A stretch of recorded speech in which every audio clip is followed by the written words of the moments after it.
Hello and welcome to another episode of Way of the Brush with me, your host, Kris, aka The Name Butcher, aka Hey You Get Off My Lawn, aka Kris, you're being creepy again. Way of the Brush, the most informative 120 minutes on the internet on the wargaming lifestyle. We'll talk about painting, terrain, conversions, and just about everything under the sun. If you're a first-time viewer, we do a lot of painting talk as well as a lot of what's under the sun, meaning no topics are barred. We'll talk about anything and everything. So be warned. If you want to keep the conversation on the hobby side of things, ask your questions in the chat, whichever direction it might be in for you. And of course, if you're watching this after the fact, you can submit your questions to Kris at wayofthebrush.com. It is in the description below, as well as a link to wayofthebrush.com. Central hub of all this silliness has the links to all the social medias, as well as Discord. Join us on Discord. We only have one rule in the Discord. Don't be a dick. That's it. It's the only rule. Other than that, pretty much, everybody's pretty respectful, so, and helpful. Very helpful. It's a very helpful crowd, so feel free to join us in the Discord. Also at wayofthebrush.com, you'll find links for t-shirts. Want to get yourself a t-shirt? Look like a connoisseur of all that is good and holy in this world? They're wearing a Way of the Brush t-shirt. And if you purchase yourself a shirt, send a picture of yourself in your shirt, and I will add it to the Monkey Shrine, which is also at wayofthebrush.com, because it's nice to put a name to the face and a face to the name. You'll also find a link for Patreon support. Huge thank you to all my patrons. Without your support, this channel would not be able to continue to do what it is that I do. And so a huge thank you to all my patrons for their continued support and all the brand new ones. Welcome and thank you. If you're not able to support monetarily, i.e. money, thumbing up the video, liking, following, subscribing, commenting, ringing the bell, and blah, blah, blah, blah, blah, blah, blah, blah, blah, blah. That all does tremendous help as well. And all it takes is a couple clicks of a button, and you're helping me out a great deal. So huge thank you to everybody who does that as well. Big thank you to Carl, Guymere Earl for Beer and Blood Bowl's YouTube channel. Check him out if you love yourself some beer and you love yourself some Blood Bowl. Beer and Blood Bowl's where it's at. We always take time to thank Carl, even though he is no longer with us, for taking the time out of his busy day to create the email jingles to play before the email segment of the show. And so always much love for Carl. And of course, speaking of love, much love to my baby brother Evan for creating the intro, outro music that plays at the begin and end of the show. And so always much love to my baby bro Evan. If you're into rare comics, EB Comics. It's in the description below. It's all, you know what, I should just stop talking and just say, check it out. It's all in the description. By this point, let's just do it. Jeez Louise. I don't know what's going on there. What does it mean when your processor says it is negative? It's using negative power. Negative 11%. What does that even mean? What does that even mean? I don't even know. I'm sorry, I'm looking at my thing going, what is it doing? I don't know. Anyway, who's joining us today? I can see Kim. Hey, Lord Krabby. Hey, Eldar. Hey. LOL. Good to see peeps in high spirits. Yes. Oh, yeah, of course. Everybody's in high spirits, especially, those of us who are excited for newer releases, new products, and of course, the Eldar players and Chaos players to some degree. The new Warpsmith and new Chosen models, I mean, they're going to be nice additions to the kit. Forge Feed from the Eldritch Omens box. I mean, that's an old bag.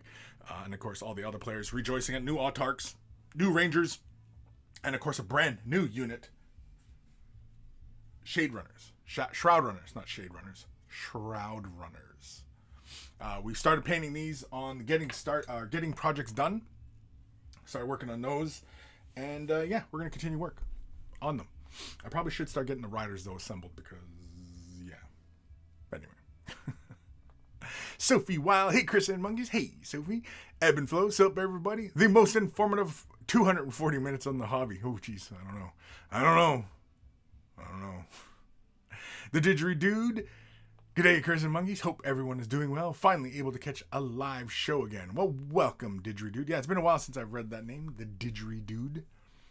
For duding of didgeries. Now, I was, for whatever reason, my son and I, we have been listening to a lot of music and a lot of artists, doing different iterations of music and even listening to like heavy metal from around the world, like India and, Malaysia and, Indonesia and, all sorts of different places. And I'm wondering, is there a metal band that utilizes, I'm not sure if this is the correct name for it, the didgeridoo from Australia, that big long tube and I can't do the sound because it's why you use a didgeridoo to make that sound. But anyway, is there a heavy metal band out there that uses that in a majority of their songs from Australia? I'm sure that we've heard it in a sampling in a song or two, but I'm wondering if there's a band out there that's using it as part of their sound, right? That's really my question. Does anybody know? I don't know. And I'm not about to go searching around. I mean, that's why I'm putting the feelers out there for anybody can say, yeah, I know this band. They do this, and yeah, they're rocking shit, and they're Australia, and they're just wailing away on the shit. I'm just wondering because it's an interesting sound, and I wouldn't have thought a few years ago that we would have got, Mongolian throat singing in metal, but here we are. Right. So, and then I heard one, it was out of India and yeah, it's really badass. It had like a hard, I don't know what the name of the instruments are or what the style of music is called. Immediately when you hear this style of music, you think of like Bollywood films and, like the music that's culturally, identified with, obviously India, and hearing heavy metal played with those instruments and along with guitar and drums and such, but it sounds really kick-ass. Like I was really enjoying it. It was interesting. I was almost a convert. I was like, oh yeah, that's pretty damn interesting stuff. Yeah. Anyway, just a thought. Hail boop, there he is. Oh look, it's this guy. Yeah, it's this guy. I'm at it again, live streaming, coming to you live from my office. Once again. We're just chilling out today. I mean, is there anything interesting today? I didn't get no notifications about big releases from G-Dubs, so I have no idea what G-Dubs is doing today.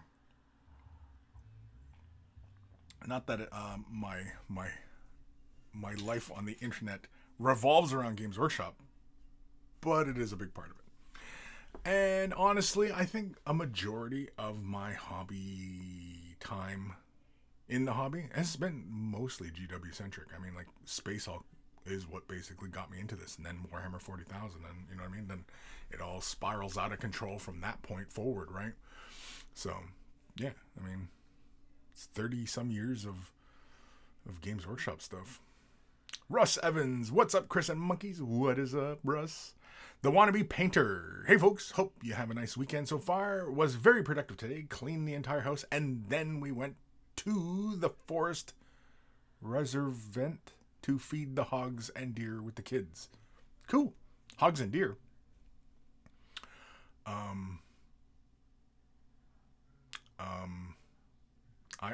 have a question. Why? Why is there hogs and deers together, living together? Mass hysteria.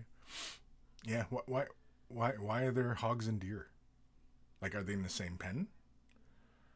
Are there deer hogs or hog deer?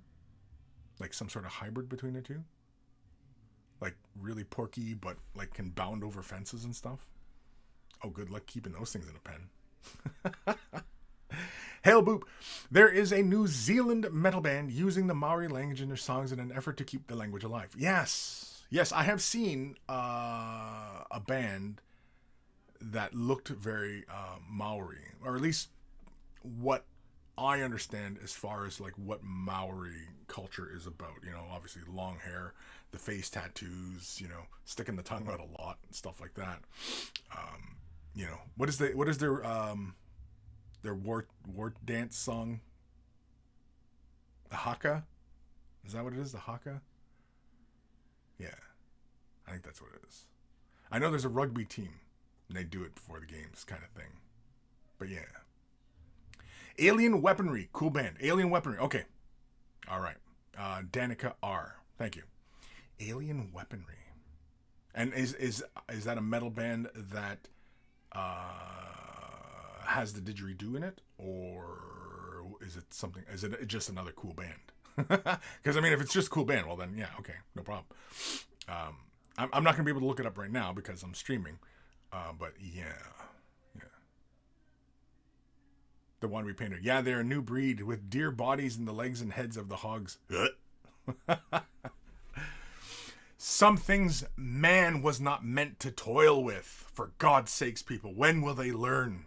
I mean, God, for God's sakes, has nobody seen Jurassic Park? For God's sakes, like, you know, nobody stopped to ask if they should. Everybody was always asking, could they? But nobody asked if they should.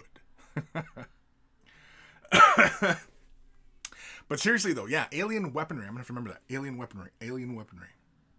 I can copy and paste it and make a note instead of just trying to remember it. Okay. Alien Weaponry. I'm making a note right now. Where's my notepad? There it is, notes. Open up a note. Let's you know what? Let's start a new note. Just because we can. There we go. Alien Weaponry. All right. So I'm gonna look that one up later. Alien Weaponry. But yeah, deer and pigs, because like, can you imagine how freaky that would be? Like with like a deer with a pig body, or a pig with a deer head, with like still them stumpy little legs, and then with like the big deer head, and he's growing his antlers. These are frightening images in my head. These are the kind of images that spur on nightmares. These are nightmare. This is nightmare fuel, people. This is nightmare fuel. The didgeridoo.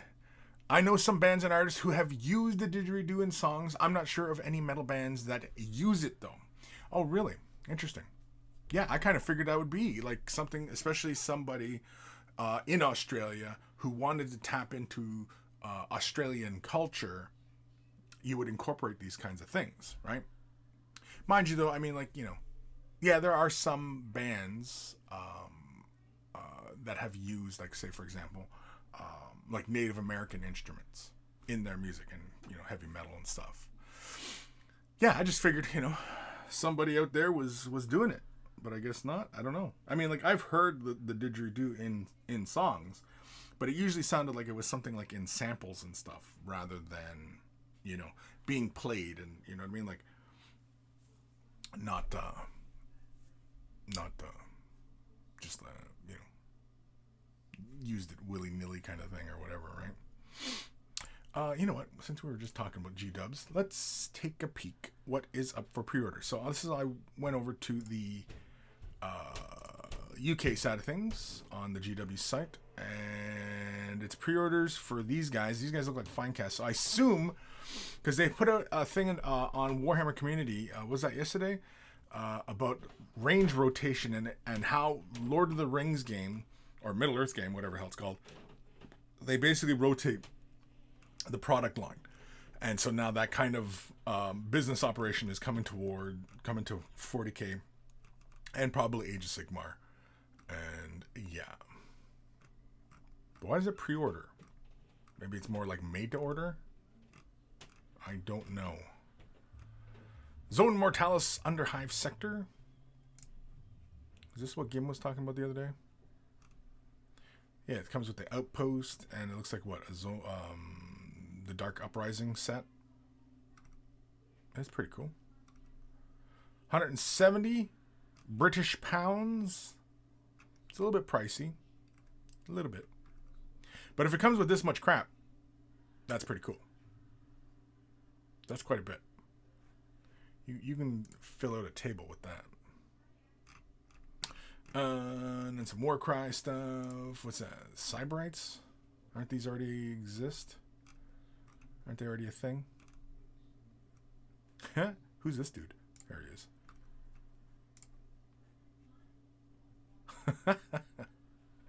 Anybody ever watch This Is the End? You know that Seth Rogen movie? Remember the scene with Channing Tatum? That's what this reminds me of. Oh, hey guys.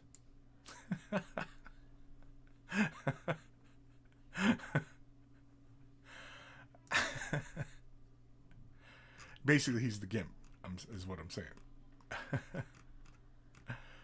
Ooh, keychains. White Dwarves, keychains. Eldritch Omens, there it is. Yeah. And Pariah. Ooh, and Novell. A Novell. Keychains. Pretty cool. Yeah, so... Yeah, according to that article they posted yesterday, I think it was yesterday, that apparently range rotation is going to be a thing. And so some products are going to get shelved, go away for a while, and then come back. So, I don't know. But apparently they've been doing it for a while with the Middle Earth stuff. I had no idea. I don't pay attention to Middle Earth stuff. Even though I do like Lord of the Rings and I enjoy them. But, yeah. Apparently not so much that I had to rush out and buy miniatures for it. But, I mean, if that's your bag, carry on. The Wannabe Painter. There is a band from Mongolia named Nine Treasures. They make heavy metal music with the throat singing. Yeah, cool. Grand Wombat. I like the Who. Yeah, the Who. Yeah, not the Who, but the Who. But Who, like WHO, the Who. Then there's the Guess Who, and then the Who, and then now from Mongolia, the Who. Is that how it's pronounced? Who, like HU, Who. Anyway. Danica, some weird selection for Space Marines they're getting rid of. Yeah, it might seem weird to us, but it probably is something like that. Those particular kits are just not moving, right? And so it's like, well, they're not moving. Why they might be something that they produce regularly. Like, I have no idea. I have no idea how this works, how they calculate out this crap. But it could be as simple as, they notice it's not selling. They're sitting on a lot of it. So, stop production. Sell it off, right? And then if demand and what have you, builds up again, they'll do another production run, right? And I think for the most part, I think that's really the way, a lot of their shit should work.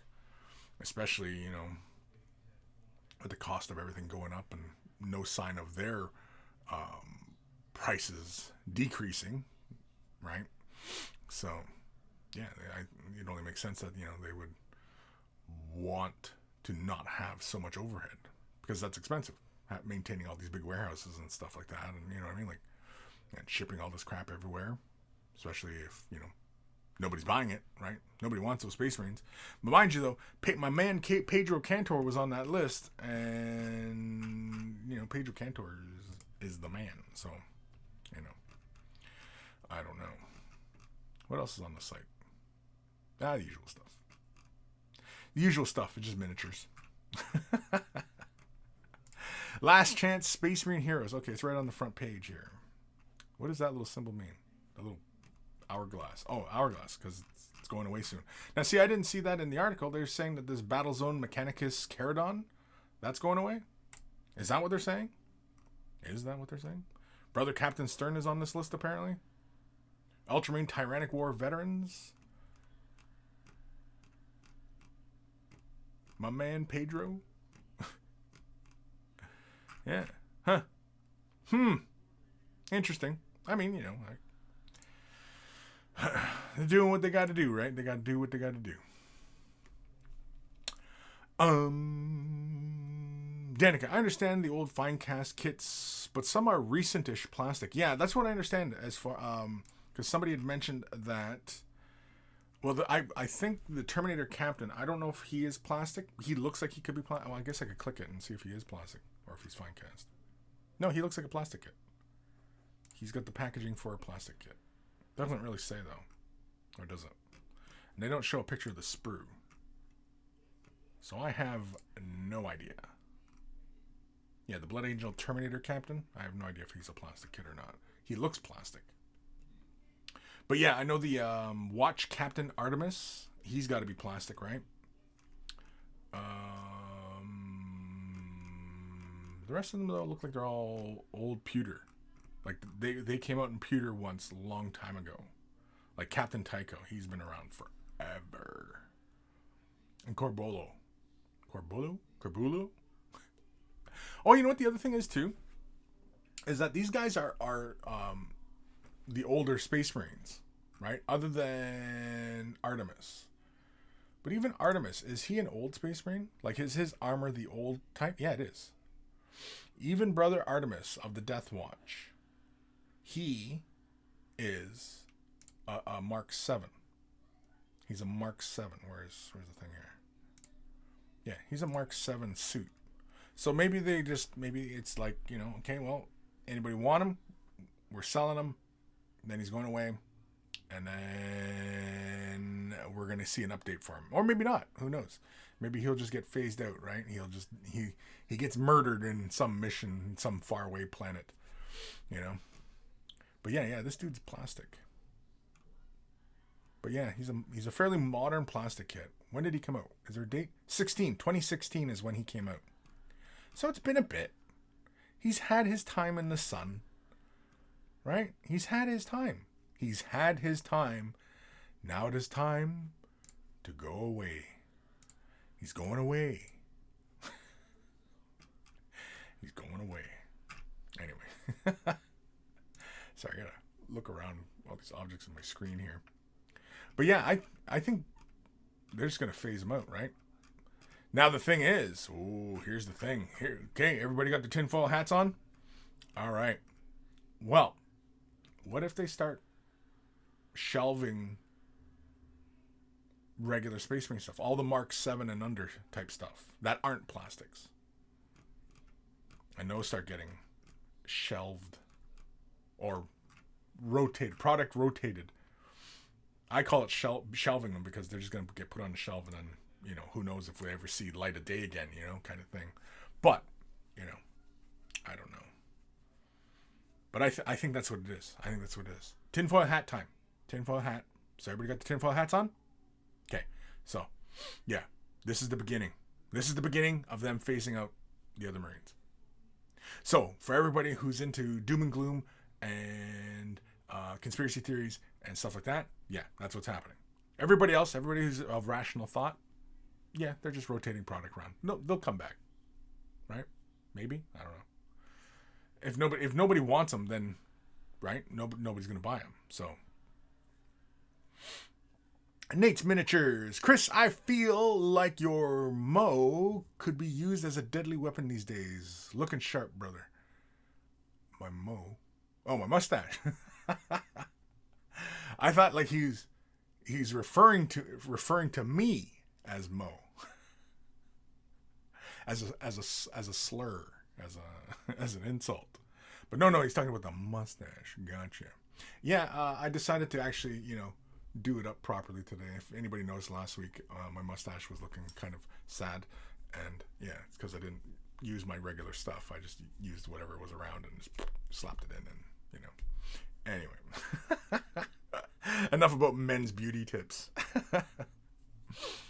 Hail Boop. Yeah, a lot of fine cast Space Marine and a handful of plastic characters will disappear from stock for a while. The Blended Terminator Captain, Watch Captain Artemis are plastic. Yeah, okay, so both those guys are plastic? Yeah.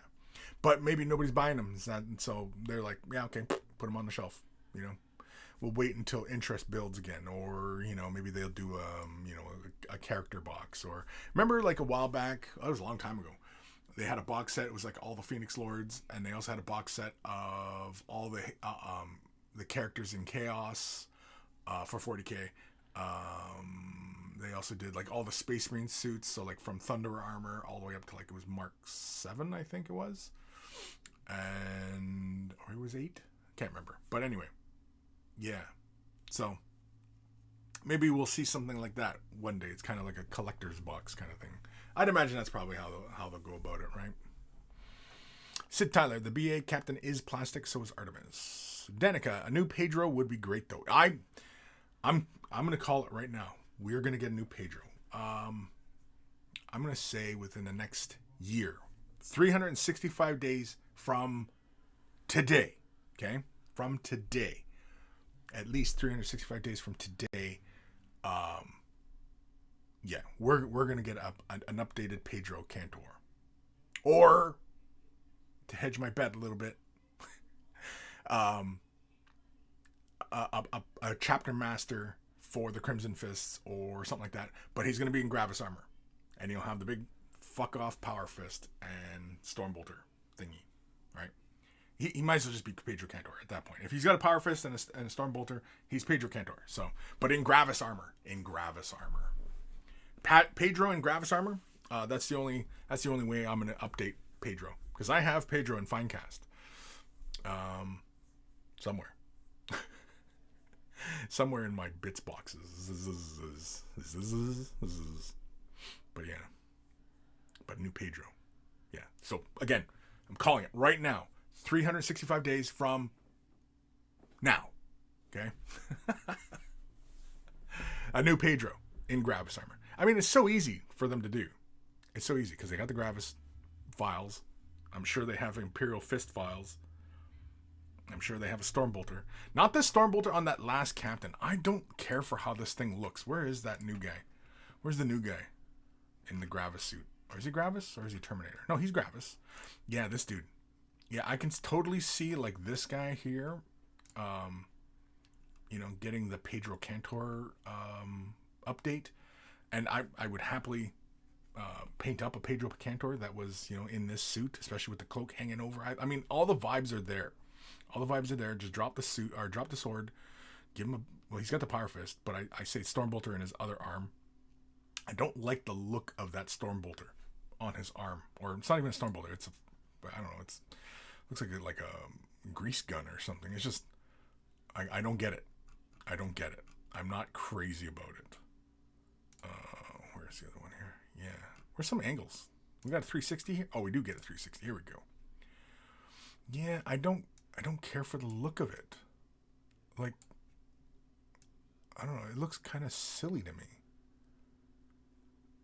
Like, why does it have the big round part in it if it's belt fed?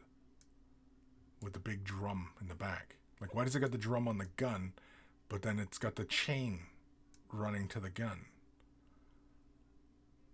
You know what I mean? Like, these are logical things that are just kind of, that doesn't make a lot of sense. I mean, I realize that a lot of 40K stuff does not make sense, but yeah, I don't know. I don't like, I'm like, the model's cool and all. I just don't care for that gun on his arm. It just looks kind of silly to me. I don't know why. It just looks silly. I just don't like it. I don't like it.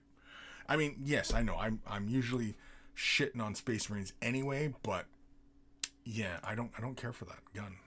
It looks silly to me. Should it be silly? I don't know. Am I the only one? Am I the only one who thinks that gun looks kind of silly? Like, it should look like a proper Stormbolter on that arm, or like, I don't know. Maybe because it's just a Space Marine. I'm just tired of looking at freaking Space Marines.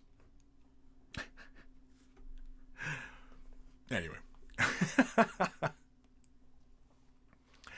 Hellboop, Artemis is firstborn. Yeah, he is a firstborn Marine. Lord Krabby, I got a feeling Pedro Cantor is getting the Primaris treatment. Hope he looks like Iron Man Captain America look. Iron Man Captain America. Minus the shield, but a heavy on the fist. Heavy on the fist. You gotta be heavy on the fist, man. Sid Tyler, the captain used to be Death Storm and the starter box, I think. They kept giving it to you in bundles, so I imagine no one needed to buy it single. Yeah, I have no idea. Again, we're all, unless somebody out there who sees the numbers for Games Workshop and like what sells, what doesn't. I mean, we're all in the dark here as far as like what product moves. So, yeah. I mean, we anecdotally can guess, but we have no idea. We don't have those numbers. We don't have the numbers. The Wannabe Painter. Question to the Canadians. What is up with the trucker demonstration in the capital? Don't understand what they want from the government. What they want from the government? They want... Well, it's I'm sorry for everybody out there who supports the truckers or doesn't support them. But it's all really quite silly. Basically, it is a temper tantrum over mask mandates and vaccine mandates and, you know, all these mandates and stuff like that. Even though right now in Canada, restrictions are starting to lift. And they're protesting the federal government over provincial rules. So instead of protesting in their own province, which is a conservative government in Alberta, they wanted to go to Ottawa to protest the federal government. And in Ontario, we also have a conservative government as well. So it is two conservative governments, but they're there to protest against a liberal prime minister. They want him to step down. Now, him stepping down doesn't mean that other people get to sweep in and take over positions, which is apparently what they wanted, according to their manifesto. And no, because the Liberal Party is still going to retain control until the next election, and they'll just simply appoint a new PM, a new prime minister. And it doesn't really make a lot of sense to do this. And it's not like they're slowing down traffic at the international crossings between Canada and the US. And meanwhile, truckers, like regular truckers, are doing their jobs. They're keeping the supplies moving. The spice must flow. And these people are obstructing that. They want the shelves to be empty. They want people to suffer. Why? I don't know. Again, this is all really quite silly because basically they're complaining about their choice, right? Even though when they talk about my body, my choice, they're not talking about a woman's right to choose. They're talking about refusing a vaccine, a free vaccine. And, you know, it's their choice not to get it. But, I mean, there's consequences. There's consequences to your actions, to your choices. And, yeah, it's all really quite ridiculous. It's really quite all ridiculous. And pointless, right? It's really largely pointless. I mean, even if the Prime Minister stepped down, the Liberal government would just simply appoint somebody else to replace him. Like, nothing changes. Nothing changes. Unless, of course, you're talking about overthrowing the government. And in which case, playing by the rules, then you might as well just begin a whole bunch of civil unrest and try and overthrow the government through other actions. Because trying to do it legally, through voting, you're basically trying to take away the people's right to vote. So they're not talking, when they're talking about they're protesting for everybody's freedoms. That's not what it's about. What freedoms are being infringed? None. There are zero freedoms being infringed. It is their choice to not get vaccinated. Simple. It was their choice. Right? When you go into a 7-Eleven, big old sign right on the door. No shirt, no shoes, no service. Same kind of thing. Now it's going to be no vax. You're not vaccinated, no service. Same kind of thing. So it's all really quite dumb. It's very, very, it's a tantrum. That's all it is it's a tantrum. And it is a very, very small percentage because a very, very large percentage of the Canadian population is vaccinated. They're already vaccinated, been vaccinated for a year. Like, again, it's just a temper tantrum. And of course, as it drags out, they start attacking each other and it all falls apart anyway. So, yeah. Then, of course, yes, of course, the organizers of the event, having ties to white nationalists, white supremacists. Yeah, that's a bit of a problem as well. And also, yeah, there was Nazi flags flying around that they protested Ottawa and everything like that. So they desecrated a Canadian hero's monument, the monument to the unknown soldier. That was they were parking on the steps and stuff like that. Just the actions of people tell you a lot. Never mind what people say. People can say whatever they like, but their actions do reflect who they are. And those actions speak far louder than words.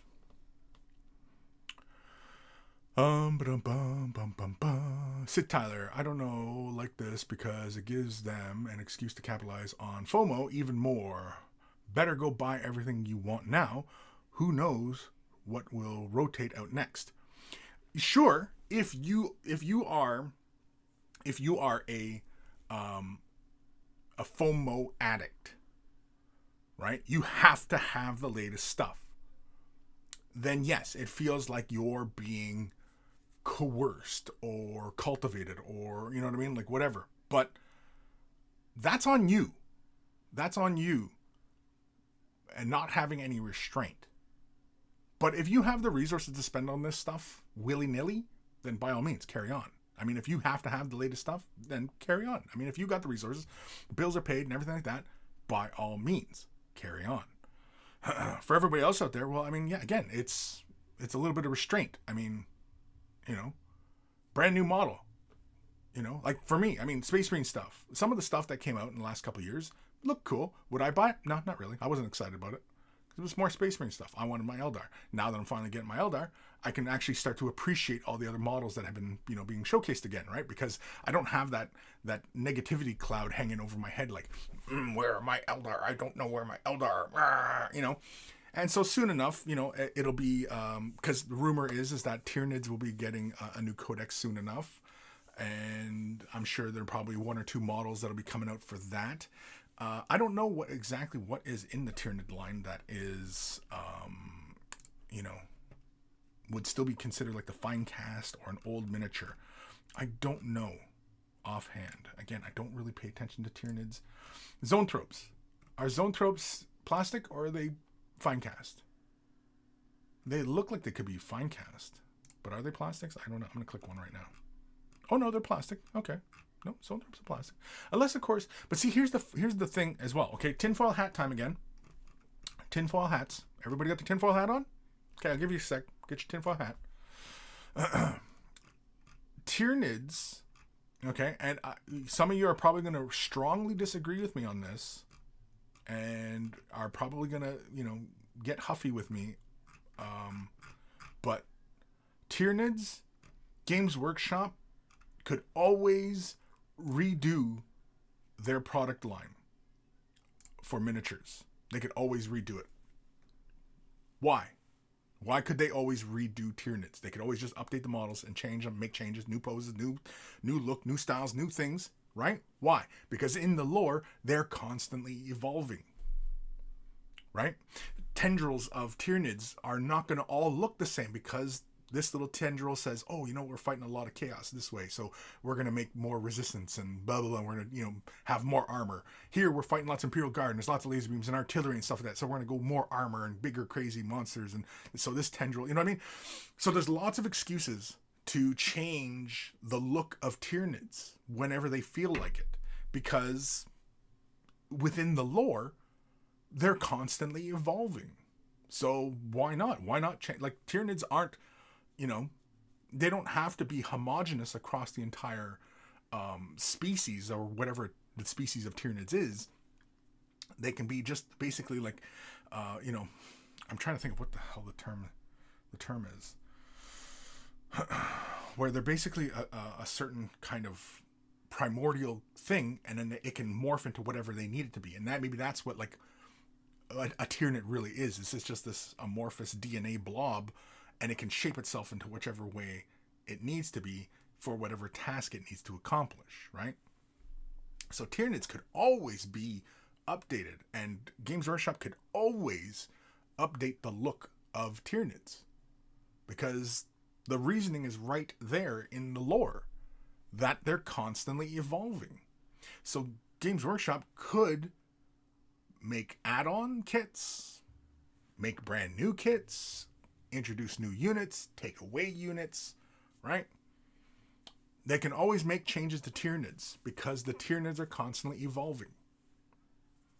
And the storyline, the overarching storyline of Warhammer 40,000 is progressing, right? We're moving forward in time as far as where we were, 20 years ago, as far as where the universe sat to now, right? Where we went from Dark Imperium to now, what is this latest? Fuck, I can't remember. Indominus, you know what I mean? Like, so again, I mean, yeah, I know some of you are probably like, no, Kris, shut up. Tyranids don't need an update. I'm sure there's probably a couple things that Tyranids could use an update for.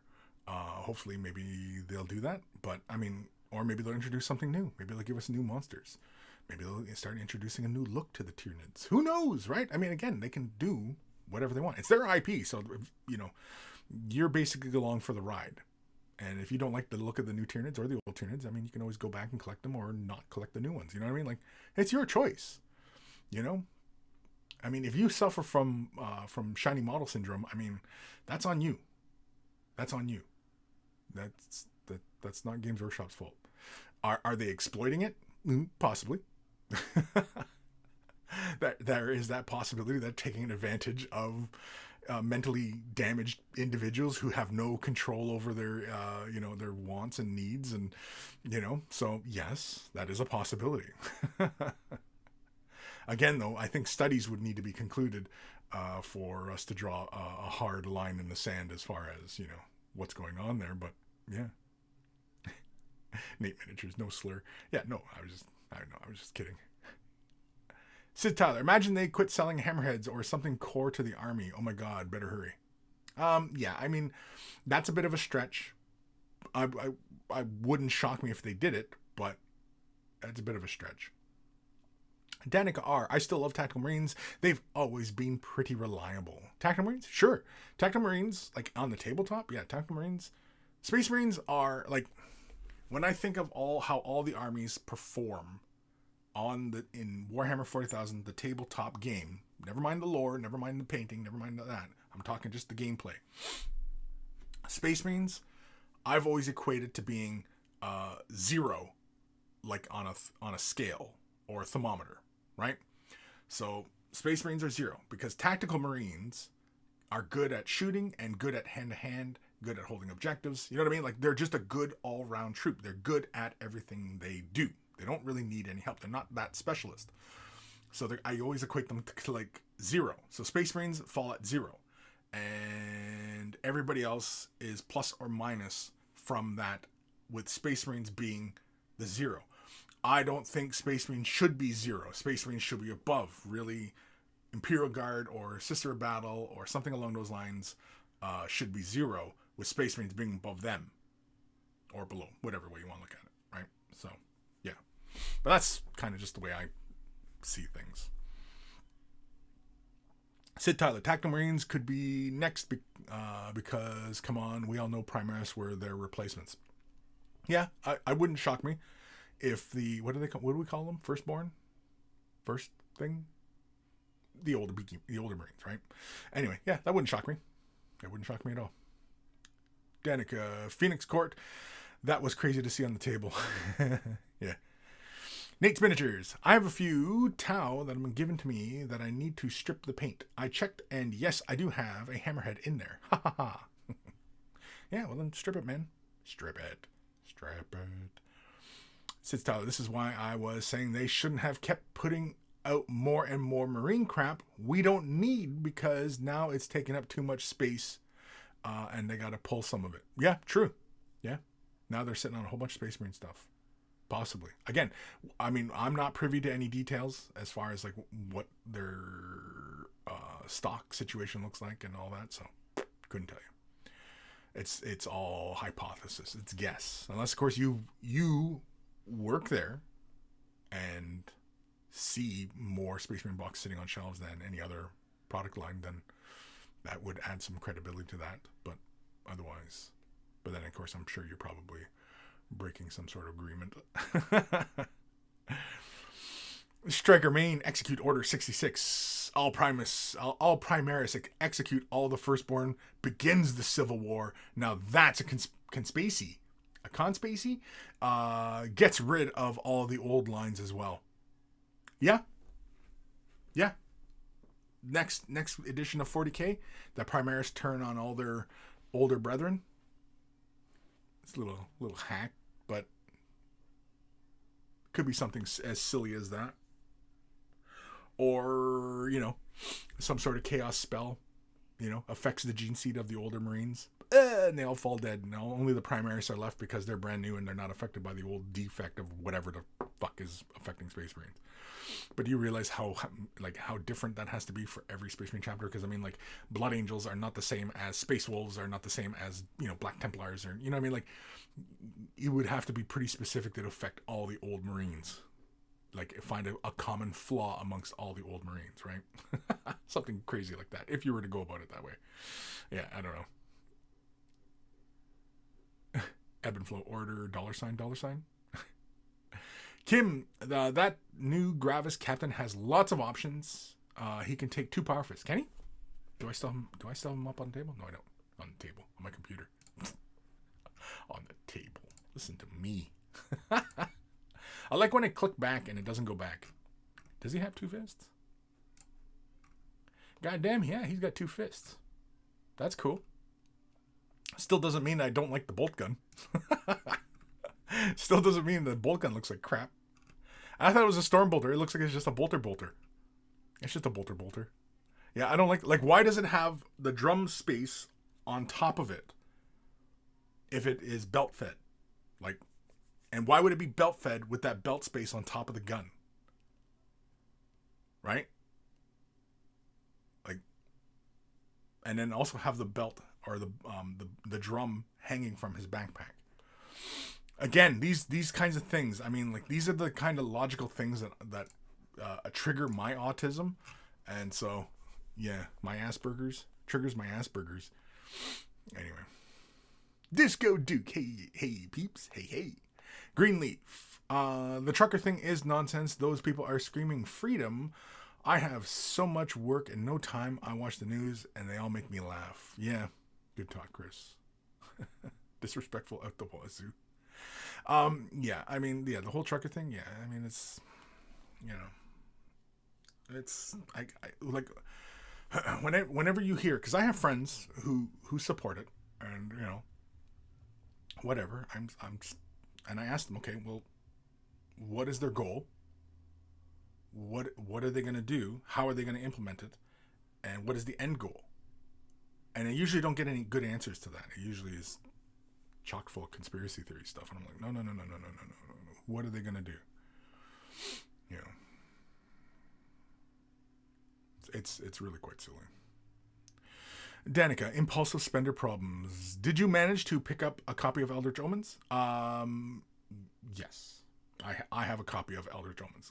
Games Workshop sent me a review copy a little while ago. I've been sitting on it for a little bit. Just a bit. Sophie, I have to save up for my hobby stuff. Yeah. Yeah.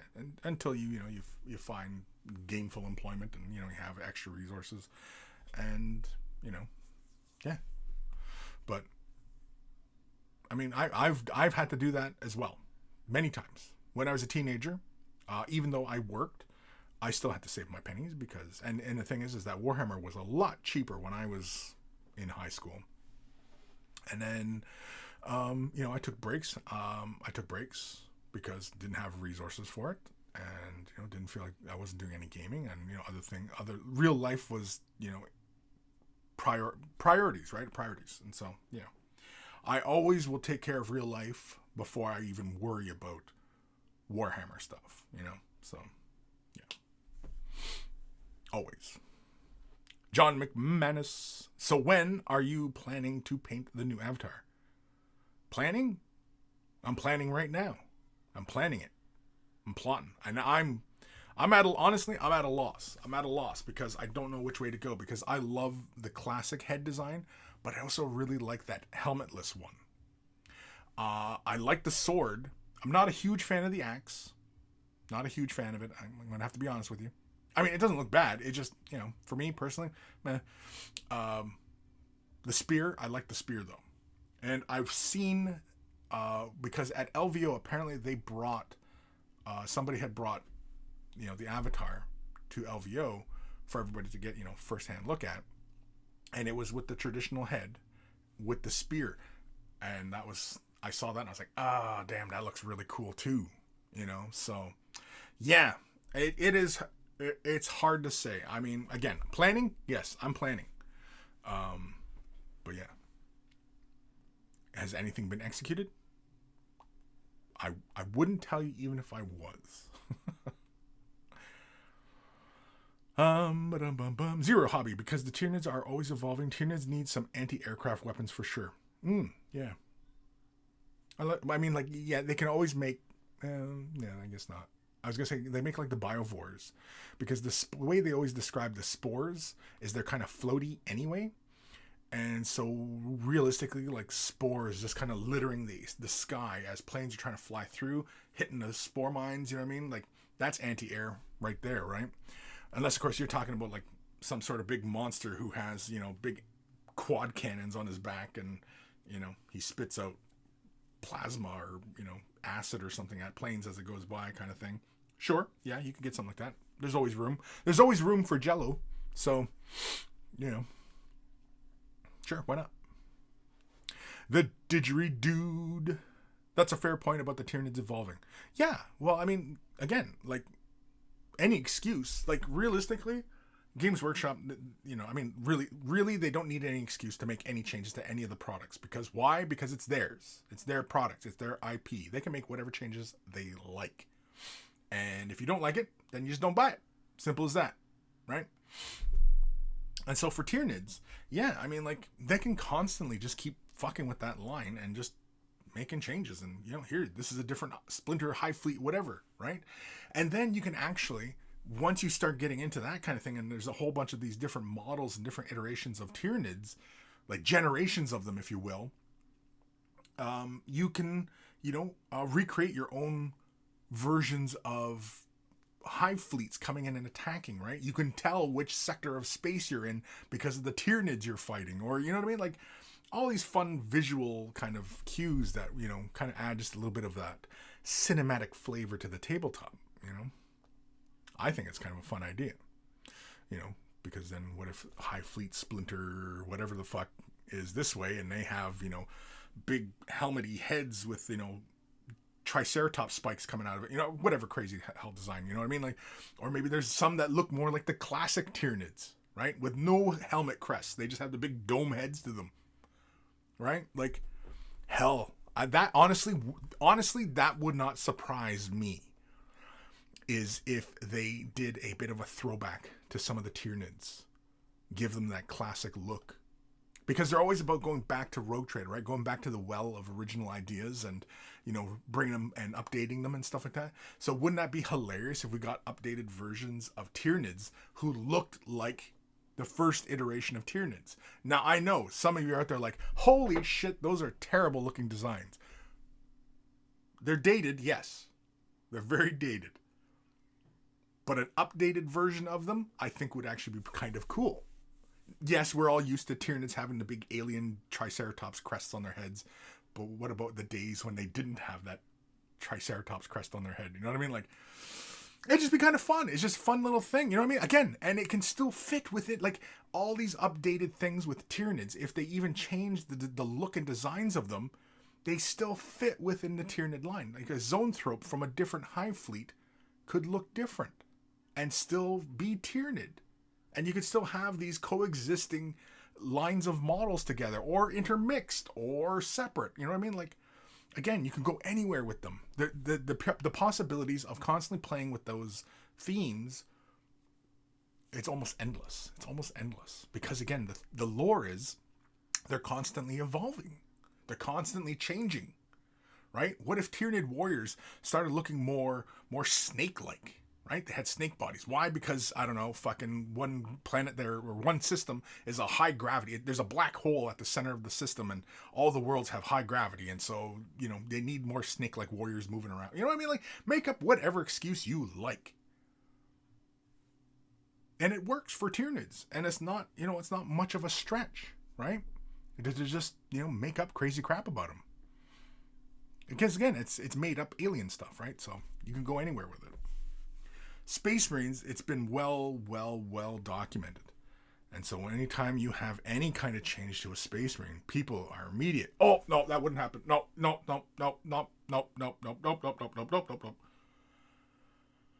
The tinfoil hats go back on, And so, yeah. Anyway. Lord Krabby, GW, the Pusher. You don't want Hot Pocket, you want Eldar. Chip activates. Huh? I suddenly want new Eldar. You heard a little beep, beep, beep, beep. It's like the clone troopers from Clone Wars. They just have the little chip in their brain. So that when Order 66 comes in, they... Is that the joke you were making, Eb? Was that the joke you were making? The Order 66 thing? Anyway. Jabba's left nut. You know it's Saturday when Kris starts talking about double fisting. Well, of course. Of course. Because one fist sometimes is not enough. Sometimes. Just sometimes... it requires two.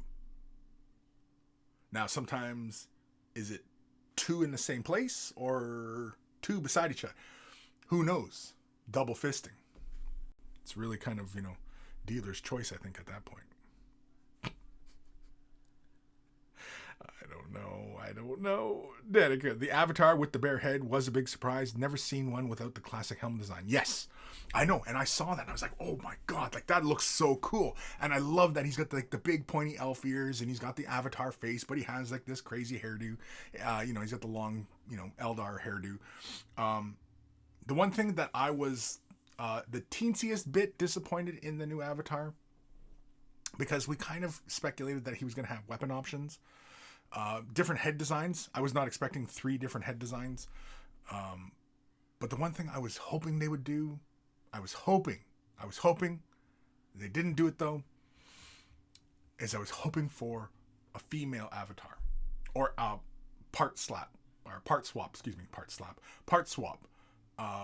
Like the overall chest design, and then of course, and because the face, you can't, the Avatar's face, you can't tell if that's a male or female, right?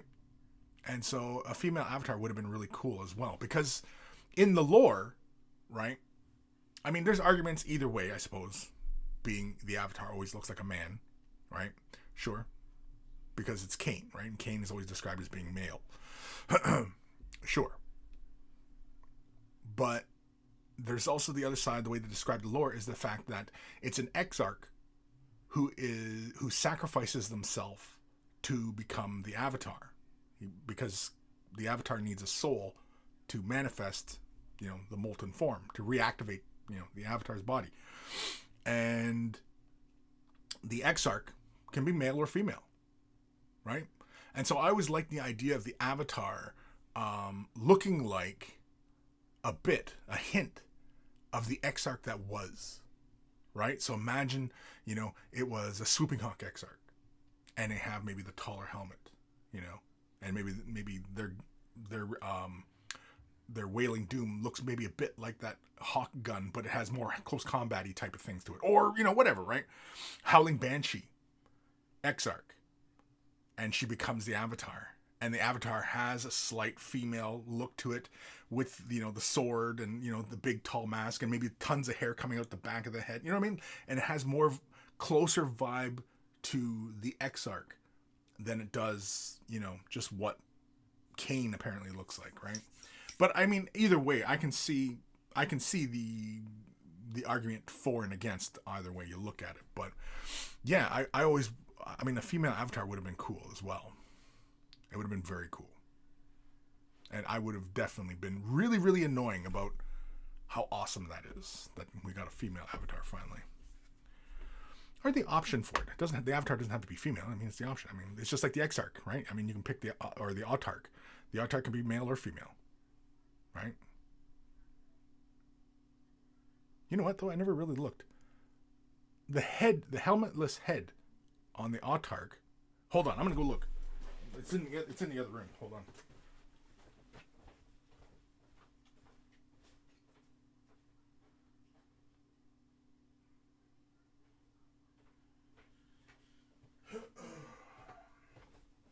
All right, so the sprue for the Autark, it has a helmetless head, but the helmetless head looks more male, right? It looks a bit more like a man's face than it does. I mean, it's kind of hard to say with elves anyway, because they have the male and female kind of have similar face structures, but no, it looks more like a man. Yeah. And there's only the one unhelmeted head. Sorry, I gotta look at the sprue up close with my glasses down like this. Yes, I'm getting old. Yes, I know. Thank you for pointing that out. Fucking assholes. Anyway, yeah. So there's only the three helmet or 3 head options, but yeah. Sorry, I'm really looking at the Autark now. I haven't really looked at it yet.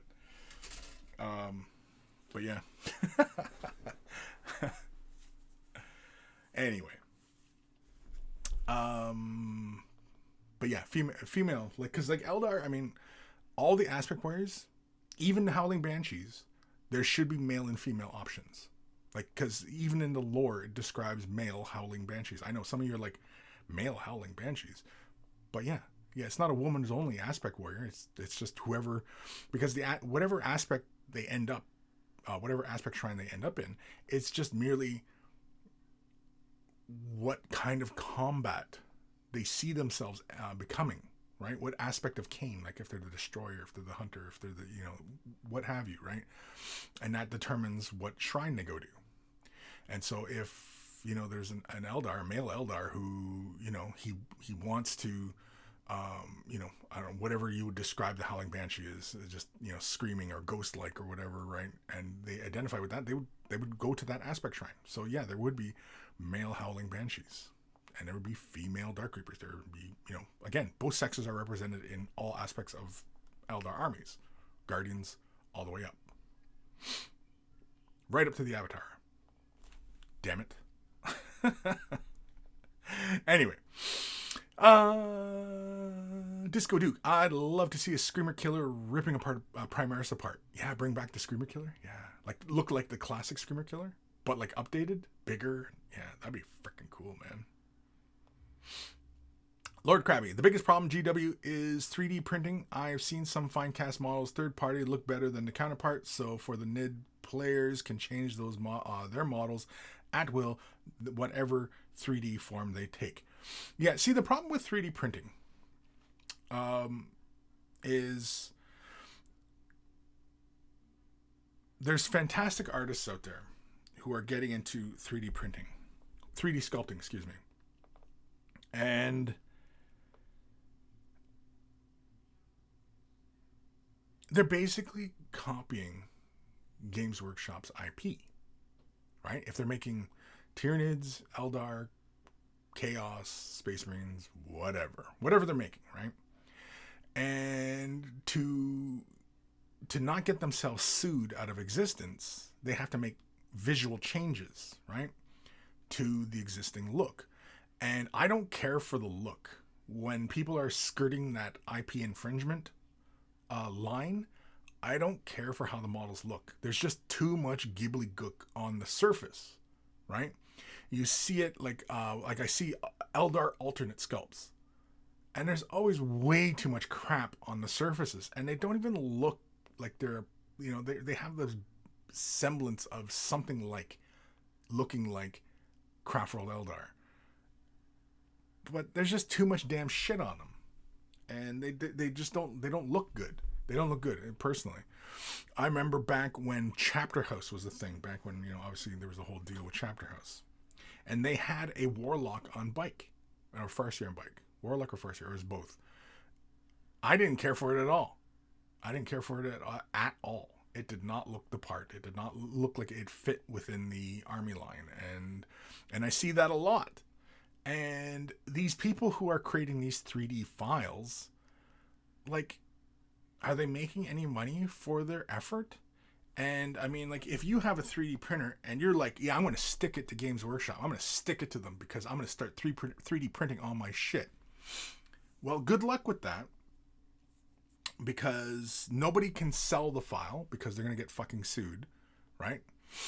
So you have to go to pirated sites to find this stuff. So already, okay, you should already, in your mind, already know that you are not sticking it to the Games Workshop. You're sticking it to the artists who created that work.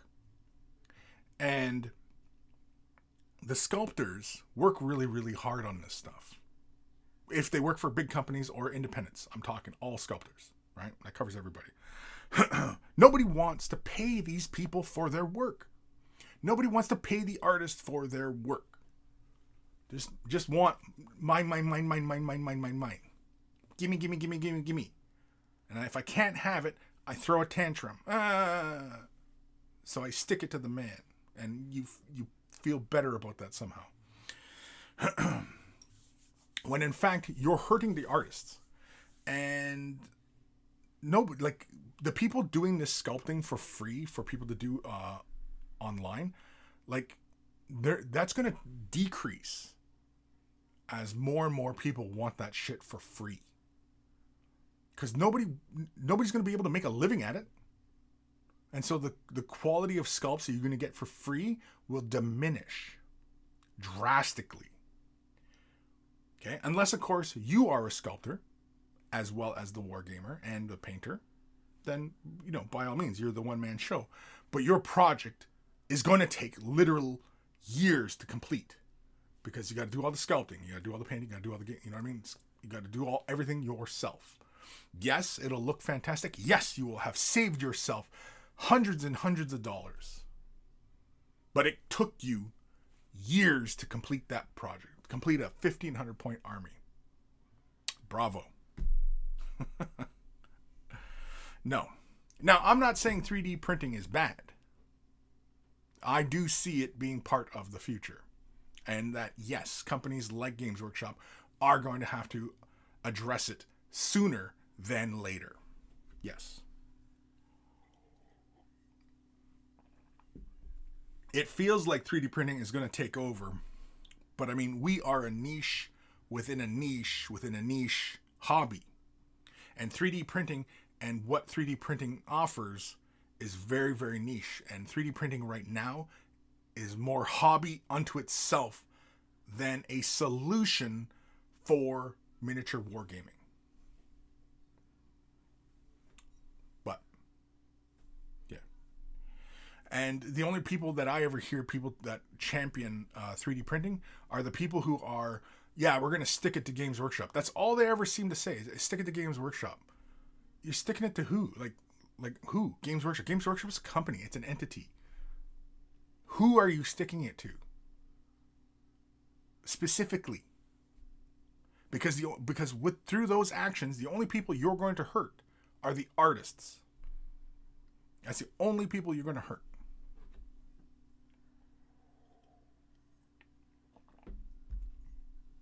Artists have a hard enough time as it is getting work. Because nobody wants to pay for it. Everybody wants their shit to look pretty, but nobody wants to pay for it. And so the artists have to sell themselves short. You know? Whereas most artists, if they had more of a backbone, they would stick it out and say, fuck it, I'm not doing that. But, you know, whatever. Anyway. Sophie, you'll have to get 2 if you can't decide on which head to use, Kris.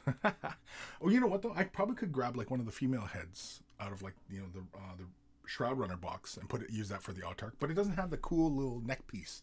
Because the Autarch head has, like, the cool little neck bits, right? Yeah, he's got, like, the face thing. Oh, maybe the new Eldar heads might have that. I don't know. Whatever. But either way, yeah. Oh, excuse me. Danica R. Female avatar sacrifices are still called Young King for the avatar. I hope more of the aspect warriors would have female options too. Yeah, exactly. I mean, you should be able to do like a 50-50 split for everything Eldar. Be it everything from guardians, tank drivers, to the avatar. But that's my opinion. Job was left done. You can tell the difference between male and female space elves. The males all carry gummy dicks with them. Huh? Gummy dicks. Gummy dicks? Gumai? Are they carrying Gumai dicks? Sophie Wild never said anything about you being old, but like the Gee I'm Old t-shirt you had on yesterday. Oh. Yeah. Damn kids at your internet. Kim, yeah, I like that shirt, that shit too. All we guys in our 40s had G.I. Joes as kids, so it was a fun one. Yeah, well, I mean, I grew up on G.I. Joe, Star Wars and G.I. Joe, and Transformers. Those were the three things. Oh, and He-Man.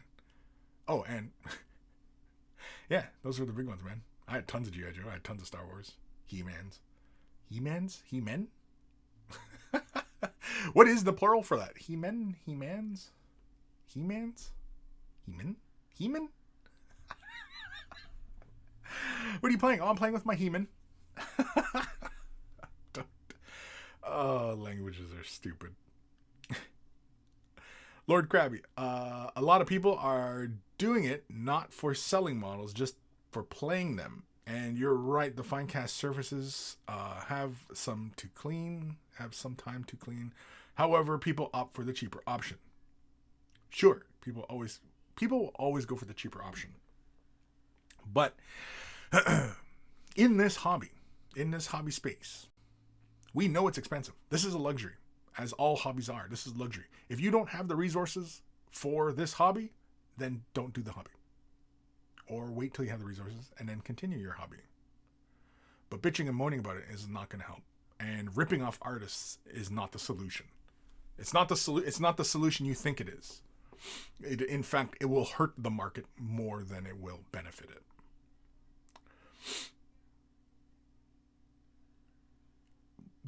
In my darkest moments, I can see 3D printing killing the wargaming market. Because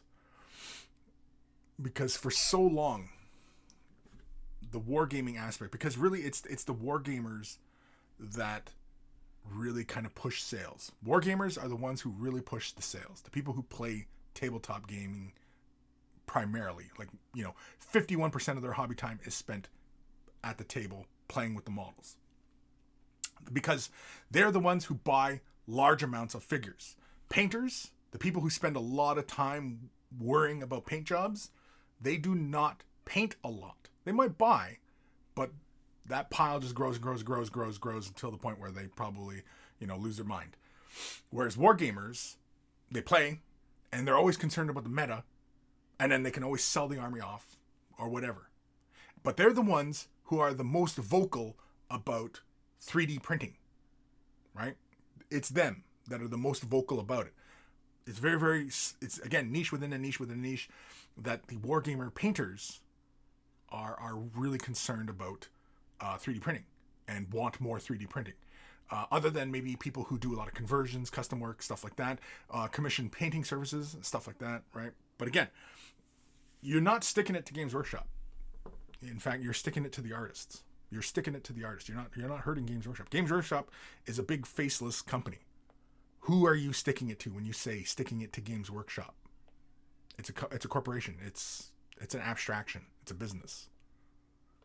It's not a person. It's not personal. Again, because you feel like you're attacked when the company increases or does product rotations or anything like that, that's on you and your misunderstanding of your relationship with a company, with an abstract entity. It's not a real thing. It's an abstraction. So you're mad at an abstraction. You're mad at nothing. Do you realize how crazy, again, this all sounds? Like, for everybody out there who thinks this way, I'm speaking to you. If you feel triggered because I'm making fun of you or something like that, again, that's not the intention. I'm trying to get through to you. Do you understand?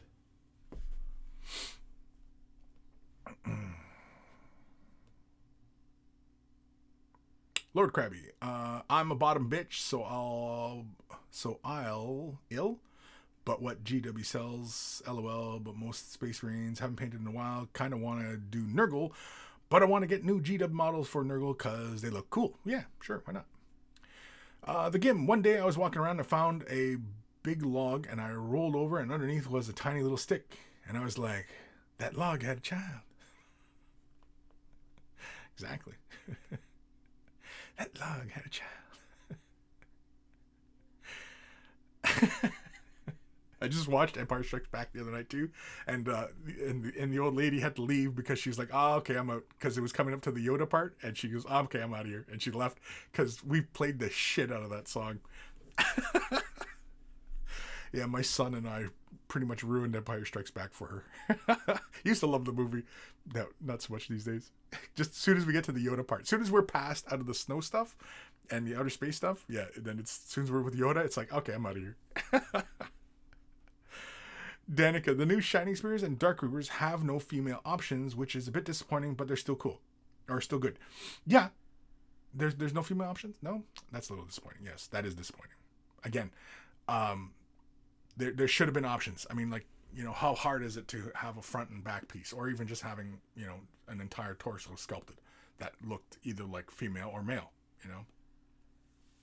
And it doesn't have to be like an either or type situation, because it could be just as simple as like for the Shining Spears, which is a 3 model, you know, 1 or 2 of them could have an option for a torso swap. And that's it. You know what I mean? Like, they still wear their helmets. They still have, you know, the legs, right? Arms, the bikes. The bikes obviously don't look different when they're male or female. Like, you know what I mean? Like, all it takes is one little bit, and, you know, and you've added a little bit of character to them. Sure, it'd be cool if you could make them all female or all male. Sure. But I like a good mix. I like them to feel very mixed, because, I don't know, it's just more interesting, and it speaks more to the character of the army, because it also feels more desperate for Eldar. That the fact that, you know, it's basically their whole population that has to mobilize for war just to protect themselves, right? Like, it's all hands on deck for Eldar. Whereas humans, right, they can afford to send, you know, meathead kids off to, you know, monasteries with a bunch of dudes to get genetically modified, right? I mean, I was deliberately trying to make that sound bad. Because fuck Space Marines. Russ Evans, GoBots. No, I never did GoBots. Transformers, man. It was Transformers or go home. GoBots can go fuck off.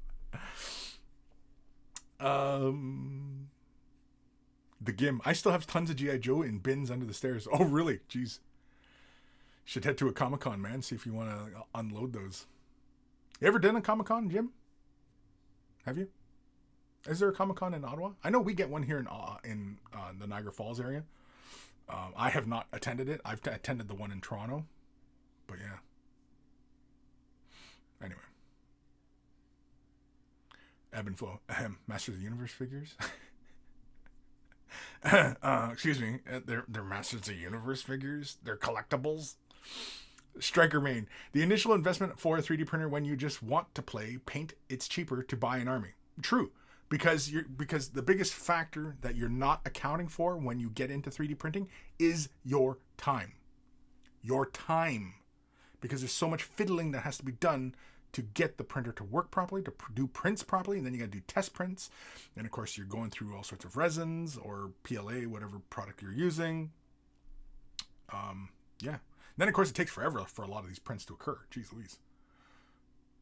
I was like, I did a test print once, and it was like, you know, just a small little object, and that took like 12 hours. I was like, holy fuck. It takes a long goddamn time just to get one damn thing. This ain't efficient. The Wannabe Painter.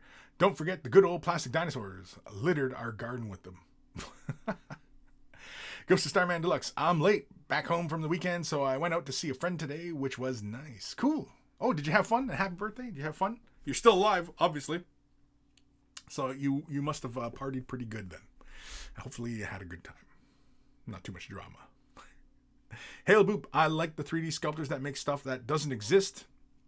Like my 2 Kings of War armies I'll be working on this year wouldn't exist simply because normal companies don't have dragon with a temple on its back or a hussar general on a double-headed griffin. Right. What did you pay the artist? Did you buy directly from the artist, or did you go to a third-party site and just download that shit for free? Zero's hobby. 3D printers are great for bits and scenery, but I've been give some GW model proxies, and even resin prints aren't the same detail quality as the actual models. No. And let's say, for example, you find yourself for free a file of a Space Marine. Let's just say a Space Marine, because that's a really common one, because it's always these simpletons that want more Space Marines for cheaper. Anyway, it's in this pose. Oh, he's got his bolt gun. Well, what if you want to do a repose and you printed it in resin? Is it easy to work with resin? No? Did the file you downloaded, did it have options for more poses? So you only bought that monopose. And then, of course, within the same breath, some of these people are always complaining about monopose models in these big box sets. Oh my God. But then when they're getting a 3D printed version of something, it's a monopose. Can you convert it?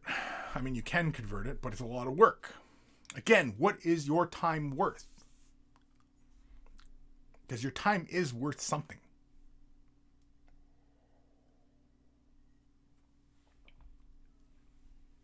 Evan Belleau, stop it, seagulls. Sophie, the hobby Karens are just complaining for the sake of it. They'll moan and boycott G-dubs if their favorite army isn't up to date. But another is be happy in the hobby. You can always have less. Right. Yeah, exactly. You can always have less. You can have nothing. Right. Again, a hobby, being in this hobby, this is a luxury. It's a luxury. Your life, you know what I mean? Like, imagine anywhere else in this planet. Are they really worried about the cost of Space Marines? No, they're worried about where their fucking meal's coming from. They're worried about getting shot, right? They're worried about real life. Cost of Space Marines. Do you realize how fucking trivial that all sounds? We're being worried about the cost of Space Marines? Oh my God, the Space Marines, their product rotation, because they're trying to drive up demand. Oh my God, a business doing business things. Oh my God. Perspective is what is needed here. Perspective. Hail Boop. Bought it from the artist company that makes it. Cool. Yeah, well then, print it. But I mean, like, again, like,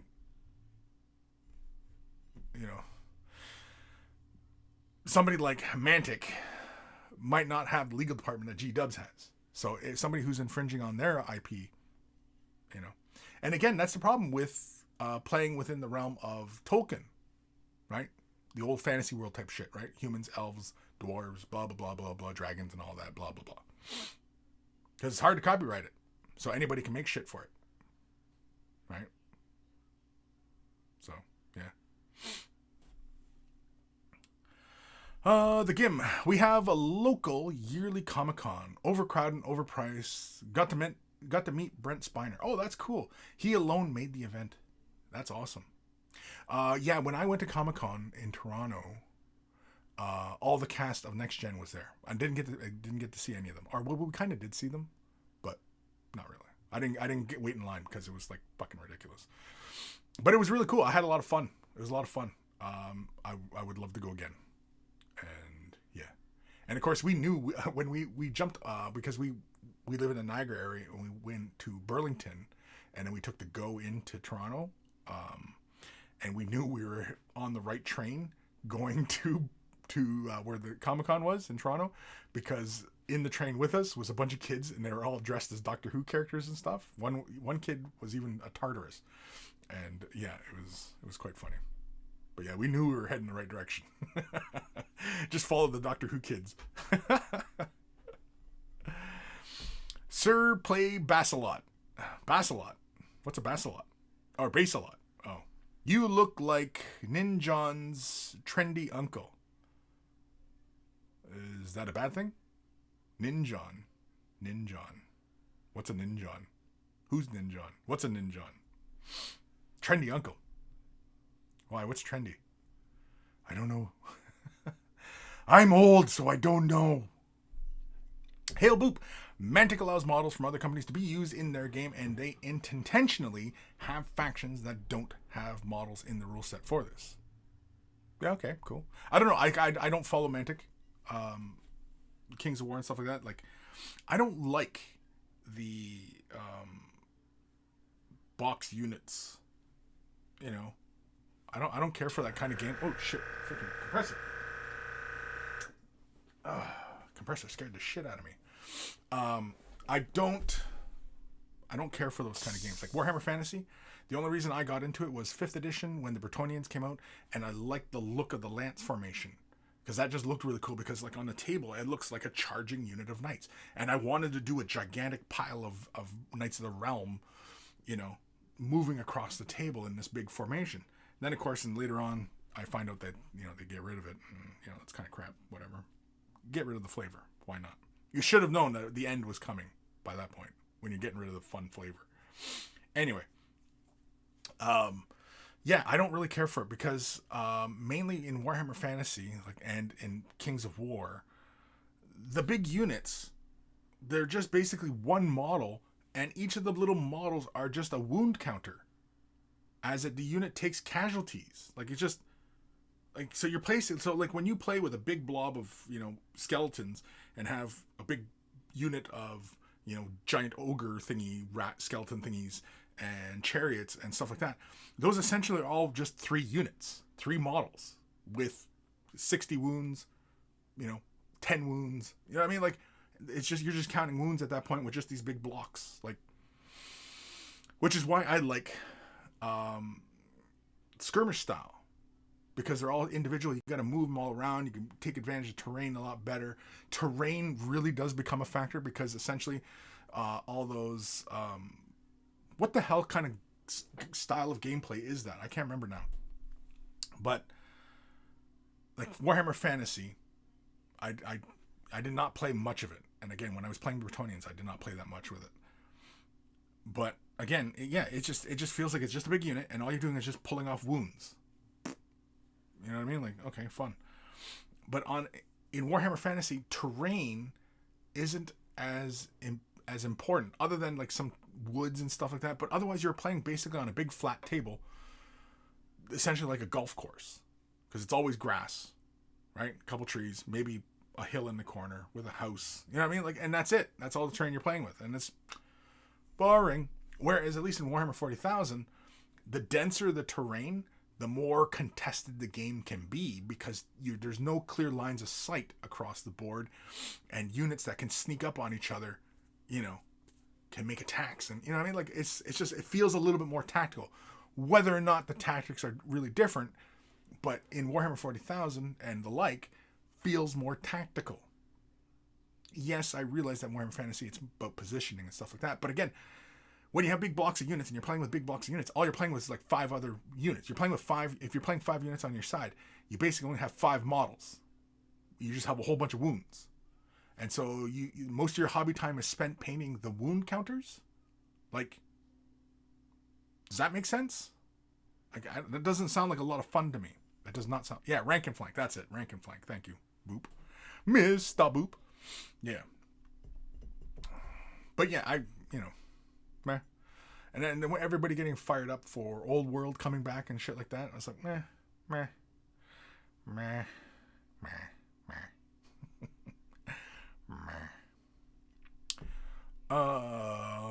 Kim.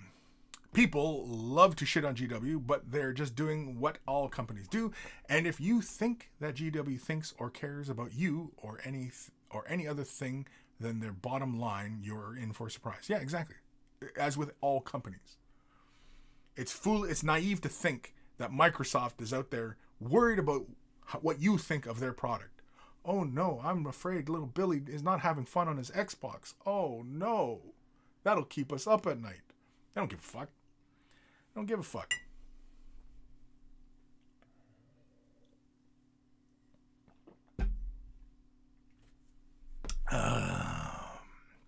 Sophie. So Kris goes to Comic-Con, Depticon, and has loads of minis to paint. Seems there's only one solution. Adopt me. Yeah, well, the adoption list is pretty long because I'm pretty sure I had Ghost of Starman on the adoption list a long time ago. And yeah, so there's a waiting list for adoption. Sorry, Sophie. Let's jump over to the Instagram side of things because we can and we shall. Where am I? Oh, yeah. The Wannabe Painter. Ooh, look at this. With this armored car done, my Russian army is complete and ready for action. I'm really happy with the result. Could be almost a Russian-style Mad Max car. The dirt is real from my garden, so the weathering has a very personal note to it. Interesting. So give that a like. Love the mud in the tires, in around. Yeah, the weathering's really good. I like how you have the dirt over the transfer as well. The Soviet symbol. Oh, even in the squad car marking or whatever the hell it is. I like that. Weathering's really, really good, bud. Yeah. Oh, yeah.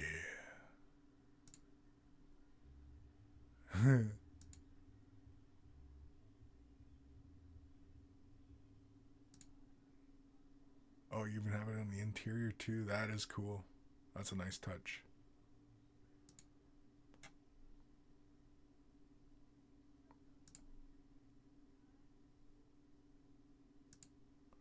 Frickin' solid, man.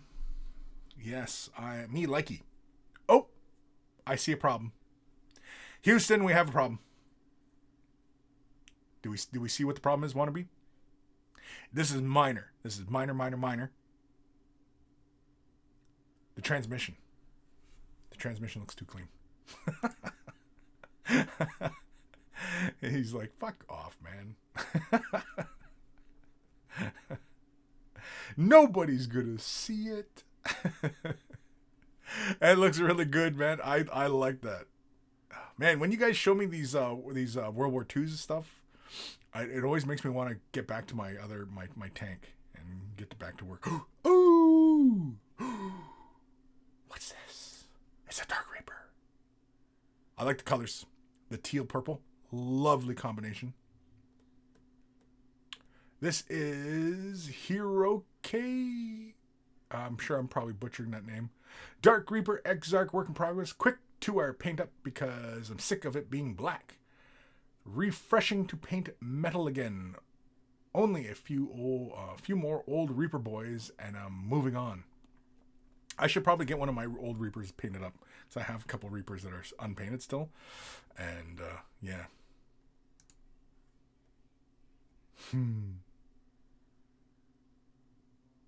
Yeah, see, like, look at his face. You're telling me he's got a face only a mother can love. You telling me that like the new versions of these Dark Reapers, that they're worse than these original designs? Although, mind you, I think this iteration was when they did that product line change. Shot of the palette. Lots of blends. It's kind of fun. It's kind of fun how sometimes even a picture of your palette after you've done like a heavy duty job of painting, it just looks like art. Who was that one time shared a picture of their palette and it looked like a Jackson Pollock painting. Holy shit, this is freaky. Oh shit, did I give that last one a like? Yeah, I did. Okay, let's give this a like. This is from our good buddy Disco Mini Painter. So I painted an oogle tonight? What the fuck is an oogle? An oogle? Holy cramoly. This guy's freaking. I love the eyes. Oh, it's like galaxy in his eyes or something. And he's got the glossiness in his mouth. I assume it's kind of like drool or something. This dude's freaky. To be sure. How big is it? Is that like a 25 mil base? So he's really not that big? Because like this looks pretty gigantic in comparison to that chest in the background. I gotta know. How big is it? That doesn't sound inappropriate at all. I gotta know how big it is. Oh. Well, why did I tell you to click? Fucking bullshit. I like the way he did the eyes. I like that. That's really, really cool. It almost looks like, at first, it almost looked like you were doing like a color shift without being color shift. But then as I was looking more into it, it looks more like a galaxy or something. And so, yeah, that's really, really fun. I like the discoloration around the lips too. Again, this is just freaky looking. I can't look at this too long. This is just kind of, it's giving me an unsettled kind of vibe. This one's from our good buddy Kim. It's Kritza, the Rat Prince. Love the work on the face. Oh, I like the hair too. Like the shoulder things. I don't know if it's, looks like rats or something. Furry rats. I like that. Your work on the face though is excellent. And the skin, the flesh. I like how it gets darker up by the hairline, and I like how it gets darker up along the hands. That's really cool. Yeah, this is really good. Oh yeah, the cloak. I like that cloak too.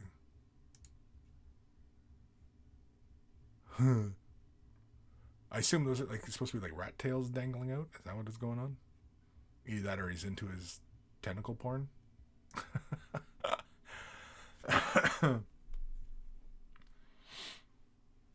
Yeah, I really like your work on the face, man.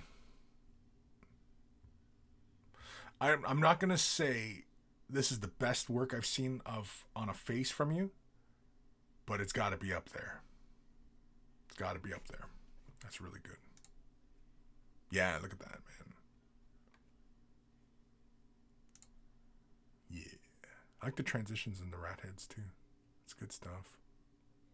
It's a very interesting color palette too. This very warm brown with the magenta values.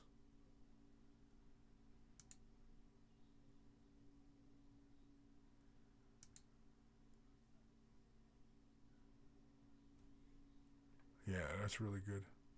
Oh, is that it? Aw. I'm sure you posted these on Discord. But yeah. What the hell? Kevin Cabal, something different. A little bird delivered these to me from Innsmouth. Innsmouth. That's just too funny. But by way of Australia, I saw the glint of Innsmouth gold and I had to have some. I live on an island, so these could come in handy if I need to buy my way out of here when the inevitable Deep One invasion occurs. Honestly, they are all from my survival kit and other reasons. Made by Campaign Coins in Australia, these are beautiful and didn't cost an arm and a leg. I got a package in 15 days, which led me to conclude that they're likely delivered by Bikey. I don't know what that is. The coins are wonderfully detailed with a bit of heft and clink in a satisfying way. Innsmouth gold is more musical than a regular old gold. Oh, excuse me. So if you need cool coins or tokens for your games, check them out, campaigncoins.com. Also, no sponsorship here. I gave these guys my hard-earned Canuck bucks and got some awesome coins fast. Okay, cool. So we're doing fucking plugs for Cthulhu coins. Cthulhu coins.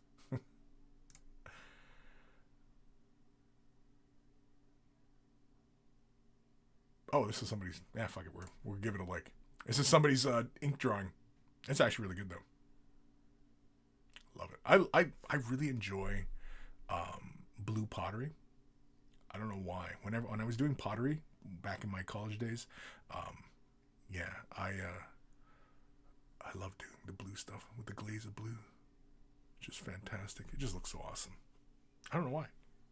Like red is one of my favorite colors, but for pottery, for dishes.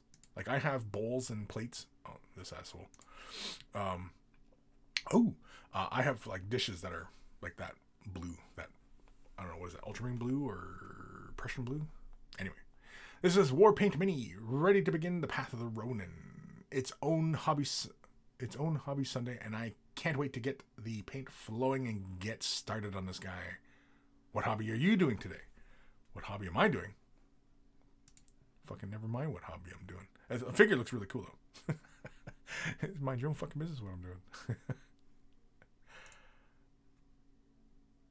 This is more Crimson Court from Kim, Vampire from commemorative series. Oh, is that it? Oh, I thought there was more. I like them all, though. The guy with the wings, I really like. Guy on the far right. That was a really good job on him.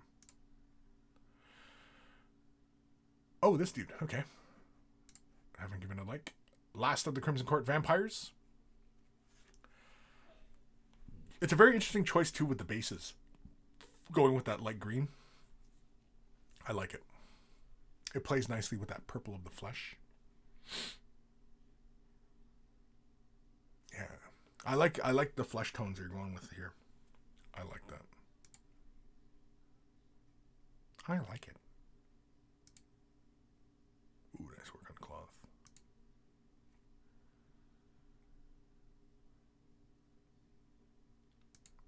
Yeah, me like it. Yeah, your work on the face is really good. It's nice work. Nice clean painting of the teeth and eyes. The details. It's really, really good. Yeah. Oh, this asshole. Okay, we're all caught up.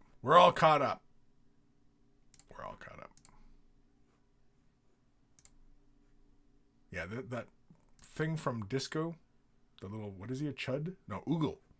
A little chud. Looks like a chud to me. I know people are like, chud, that the common usage for that word these days is, an insult, but it was a movie back in the day.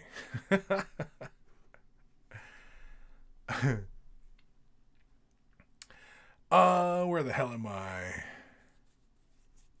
Russ Evans, good seeing the show live. Later, Kris. Later, dude. The Gim. As a person who experienced being in the Army vehicle during a muddy exercise, I can confirm the weathering looks accurate. Good job. Kim, it should be more model in Instagram. I posted like 5 minutes after the show started. Oh, yeah. I don't refresh before I do that. You gotta be on that earlier, man. The wannabe painter. The Galaxy guy looks like he ate what he should have smoked. Good job on the eyes. Yeah, the eyes on that guy, like the little galaxies going on in the eyes, that was really cool. I thought that was really fun.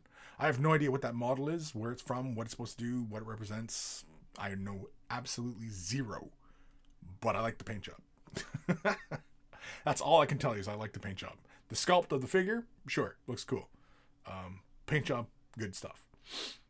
Kim, he got rat tails hanging out the back. Thanks for the face compliment, but I don't think it's up there with the 10 best I've done. No, you don't think that's in your top 10, really?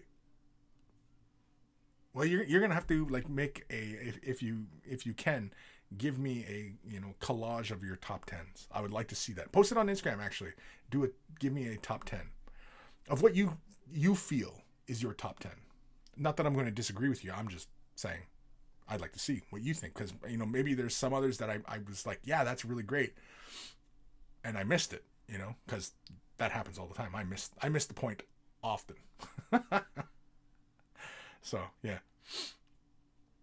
Disco Duke, glad you like him, Kris. He stands about 50 millimeter tall overall. It was printed at 75 millimeter scale. He's definitely a bit disturbing though. Yeah, I'd say a little bit. That's freaky looking. Yeah, I don't know what to say, man. It's freaky. I mean, it's cool. It's different, and I mean, I like cool and different.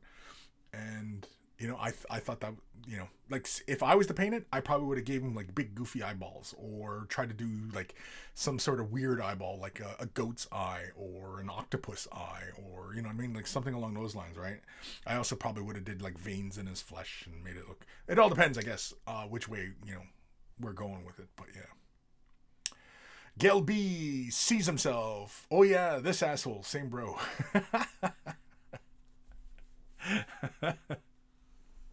The Gim. I remember the Chud movie. Chud was an acronym for creatures, I think. Yeah.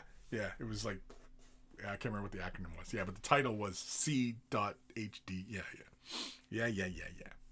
Yeah, yeah, yeah, yeah. Evan Belleau. I feel an indescribable terror about the unspeakable horror that those unfathomable coins portend. It's always, what is it? When describing the angles of things, is it always indescribable? No.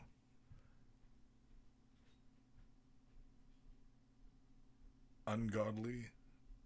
Oh, I can't remember. There's a term he uses when describing like the angles and the unspeakable angles of things. It's like, oh, the angles. Oh no. Like, oh my God, I'm looking at the geometry of this and it's freaking me out.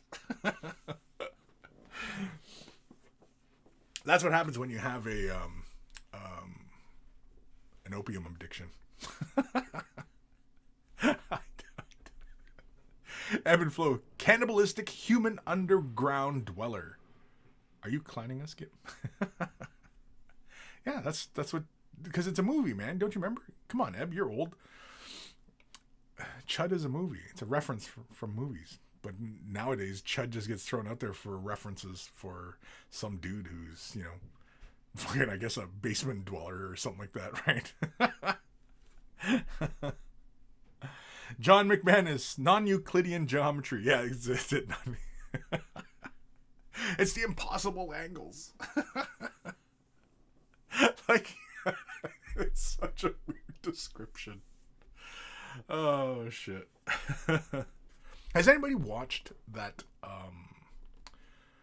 Lovecraft show? I think it's on HBO. It's Lovecraft something or other. Lovecraft story? I can't remember what the fuck it's. Lovecraft Country? Anyway, has anybody watched that?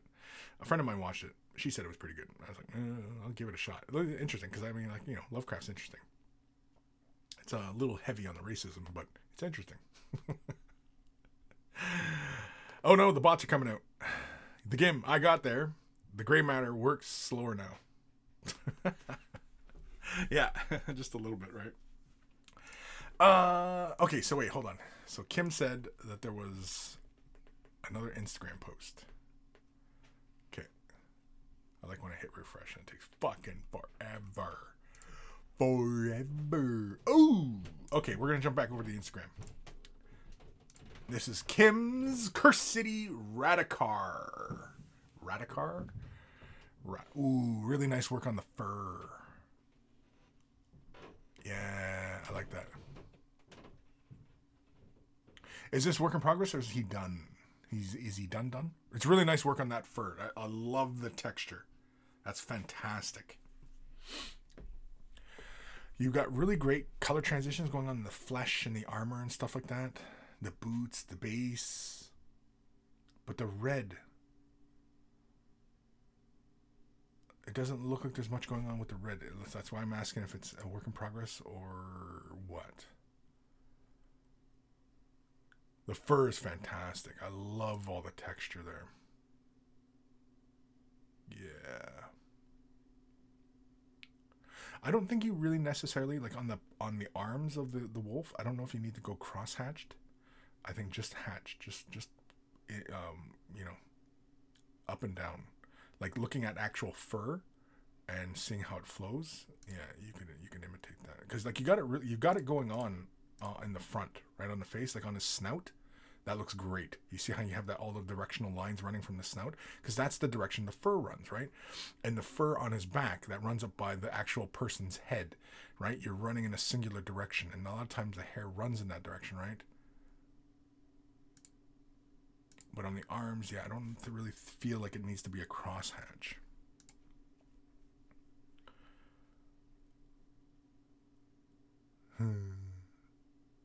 Yeah, it's good stuff. Yeah. See, like even the blue of the cloth. Like, unless, of course, I'm not seeing it. Maybe this is the angle, but the red doesn't look like... Which is why I was asking if this was work in progress or not. I haven't looked at the chat yet.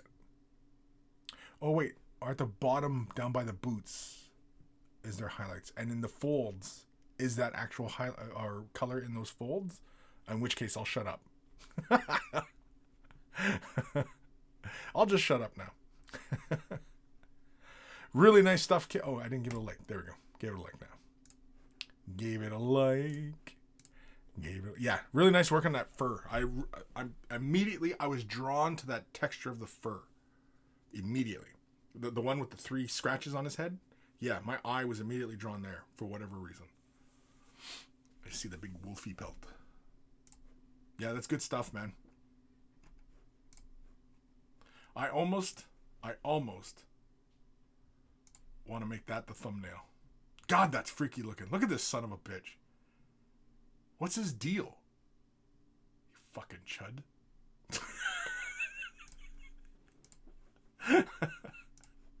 Goddamn fucking chuds. Oh, shit. Time we got here. Holy cramoles, we've got 9 minutes left of the show. All right, where the hell am I here?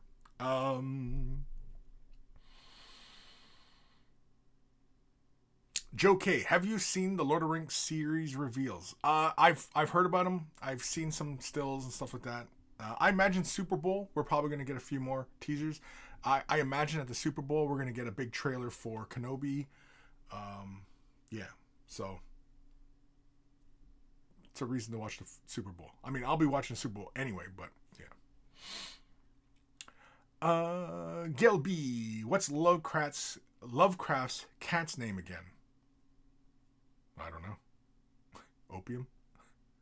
Evan Belleau, I reckon it would work pretty quick if we were confronted by a chud. Gal, it's unspeakable. It is unspeakable.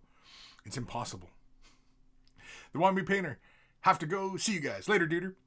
Kim, the red is shaded, but it's very light. Yeah, I was starting to realize that. I thought that was the light of your camera at play on that surface, but yeah, if it was very subtle, then yeah, ignore what the fuck I said. Heretic Scott, Jesus, that's the stuff of nightmares. Gail B, Evan Belleau, unfathomable. I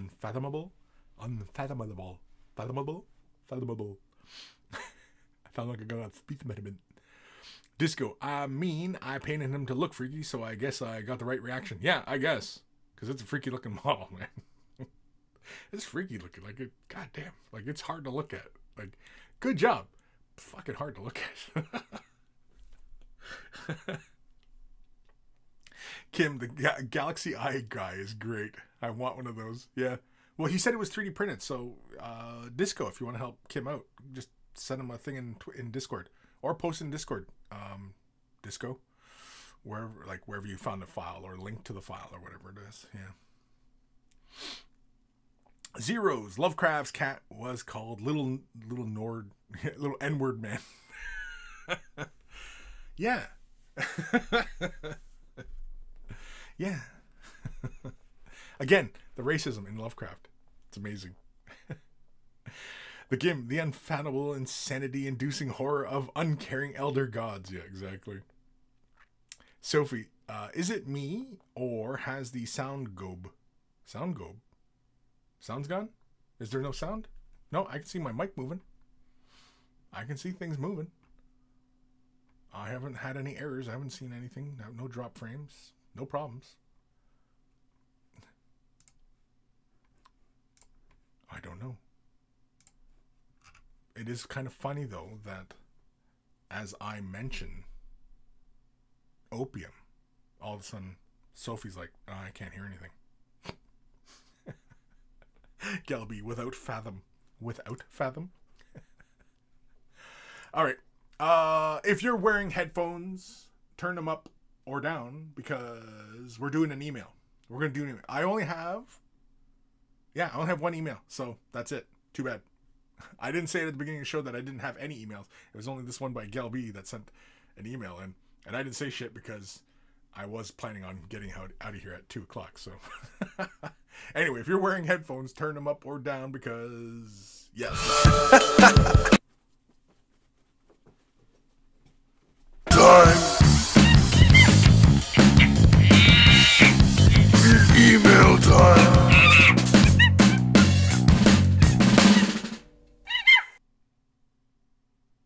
Oh, it's not. I forget sometimes these are short or long. This is from Gelby. More paint gay for noodle. Paint gay for noodle? I don't know what that means. Making a master, holy crap, I'm not going to try and pronounce that, themed Spartan Yoroi. Fuck, these fucking names are fucking with me. Rough as hell right now, but I'm trying out some wet blending. So let's have a look. Actually, you know what? Let's go over to the first one, the line drawing. Okay, so we started off with the line drawing. Oh, wait, let me change screens here. There we go. Okay. So we started off with a line drawing. Yeah, he's some sort of techno samurai dude. I have no idea. Looks like something from Naruto, actually. But anyway. No idea what this is. Pretty cool pose, though. The fingers on the hand might need a little bit of refining. What is the ring finger? The ring finger? Where that connects up to the hand, that looks like it needs a little bit of rework. But, oh, excuse me. But otherwise, really good stuff. And so we're doing some wet blending, are we? I think you're doing some really good work here.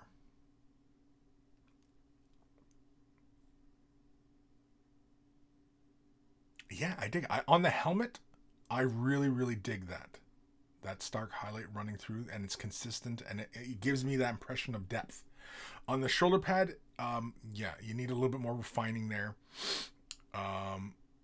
I would look up more of how light refracts off something that is more perpendicular to parallel to the light sourcing versus the helmet. The helmet is running perpendicular to the light sourcing, which is why you get that long stringy highlight, versus the shoulder pad piece, which would be more parallel with the light sourcing, so there would be more of that light source reflected, and you would actually probably see more of the actual light source. Just saying. But I mean, if you want to leave it as a streak, I mean, go right ahead. I mean, I'm just saying, are you looking to, go for a bit more realism or what? But yeah.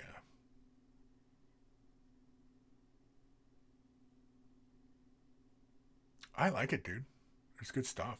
I'm looking forward to more updates.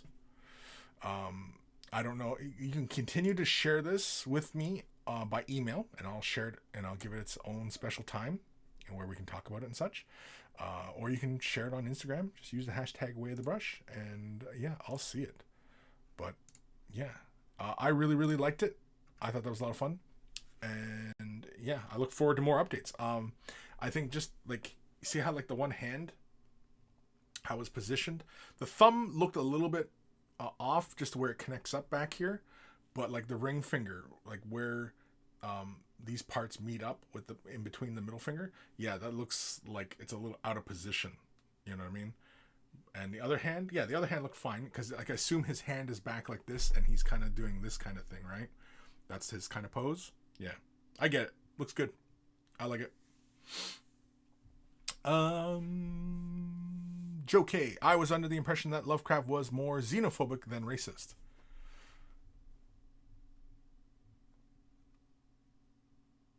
He liked using the N-bomb.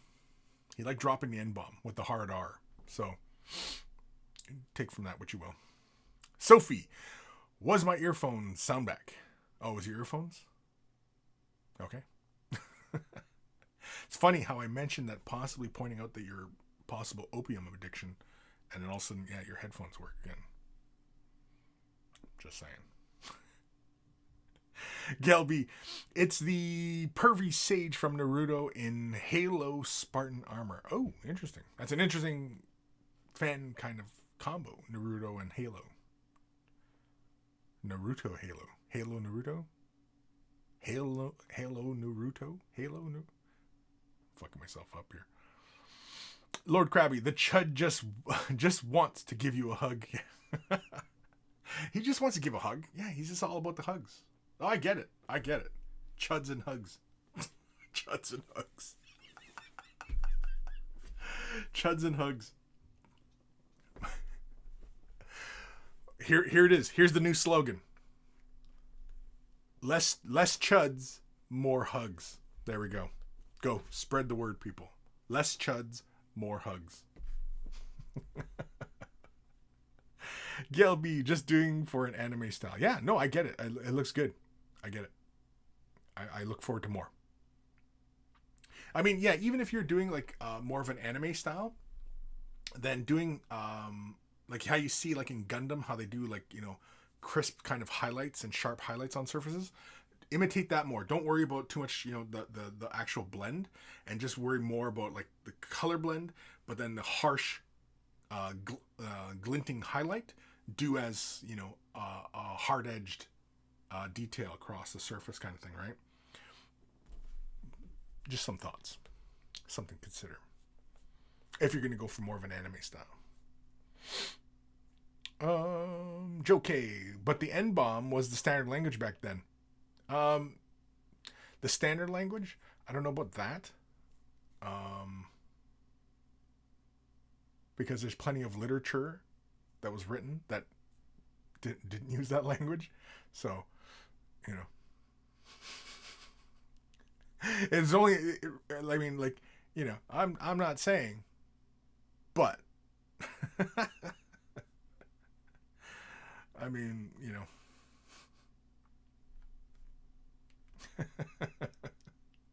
Gail B. Weebs have been taking over the Halo fandom since Halo 3. Have they? Have they? Oh, you know what? We haven't named the show yet today. Well, I guess we can't end the show if we don't have a name. Was something going on here? No? Okay, everything seems fine. I don't know. Alright. I'm clearing those windows. Get those out of here.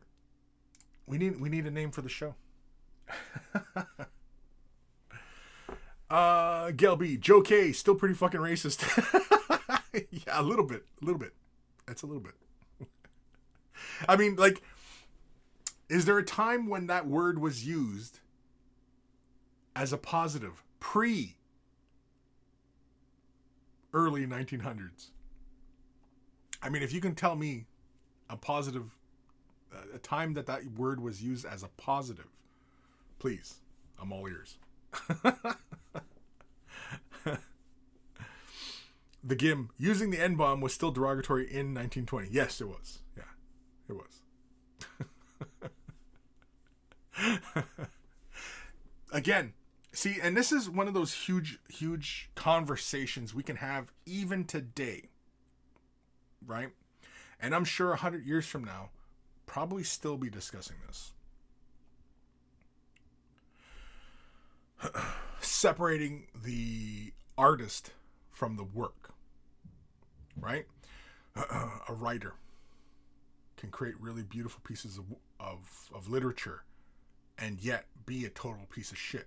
For example, anybody who's been listening to me, you know, flap my gums about stuff, knows I always bring up Picasso. Picasso's a really great example of this, separating the artist from the work, because his personal life, he was kind of a shitbag, but he created really beautiful pieces of work. He showed us a new way to look at things, but he was a shitbag, right? And another great example, I know this is going to be, you know, some people are going to be like, what the fuck? But Bill Cosby, right? He has a huge body of having a positive influence. And yes, I've been watching that documentary. He has a huge body of influence, positive influence, and yet was a complete shitbag. And the signs were there. That he was a shitbag. And yet he did so much to lift up communities. He did so much for African American communities, right? How they're seen in media. Yet he's a shitbag. So how do we reconcile artists like this, right? Because like I said, Picasso, Lovecraft, right? Any of these greats, all these, we might as well just assume they were all shitbags, right? These great artists, we might as well just assume, because there's always some sort of story about them being, you know, shitbags in one way or another. But is it really that big a problem to reconcile the man from or the artist from the art? Is it really that hard? Unless, of course, the problem isn't that specifically. It is our culture that we live in. Okay? It's a cultural issue. Now, why is it a cultural issue? Because we live in a culture where we idolize people, celebrities, people of higher standing, right? Again, within this hierarchy, if you believe in the hierarchies, then yeah, you think celebrities, politicians, businessmen, they're betters. They're better than you. And they're not human, they're better. Right? Athletes, another one, athletes.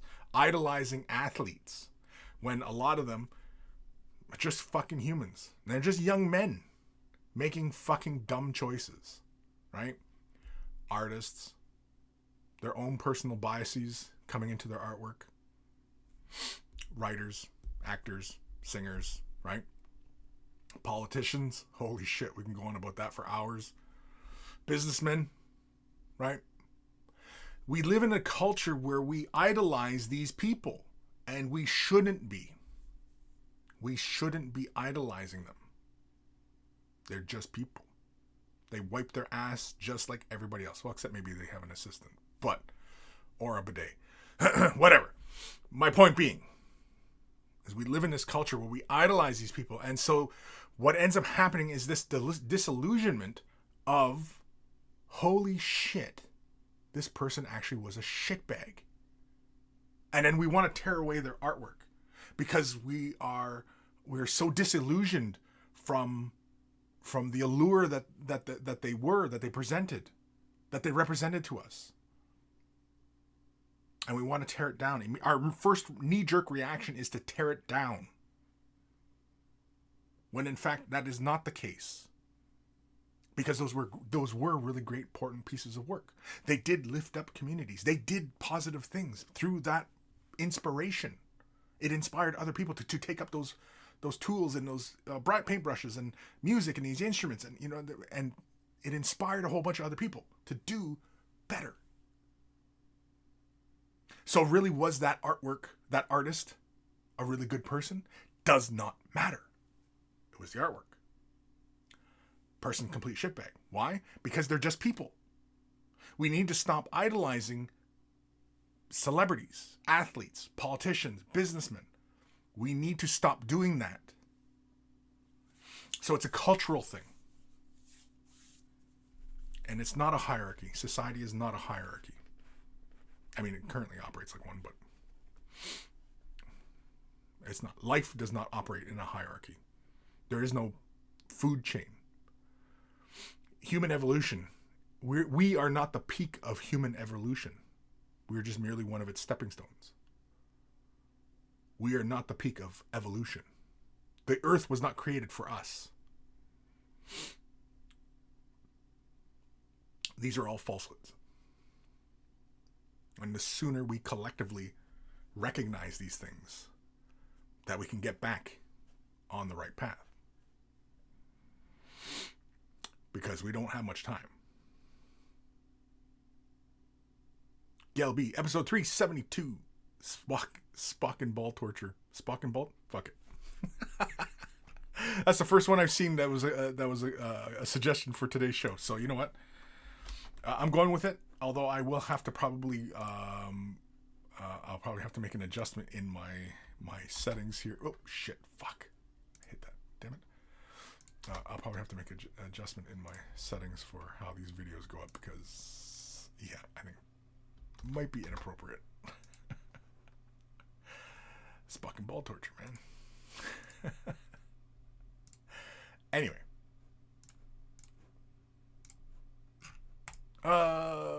Kim, plastic opioids and Lovecraftian bombs. Oh, I like that one too. That's a good one too. Joe K, Caravaggio was a huge ass. Oh, they all were. They all were. Guaranteed. If there was more diaries and such and accounts of time of like Michelangelo and Leonardo and shit like that, yeah, guaranteed.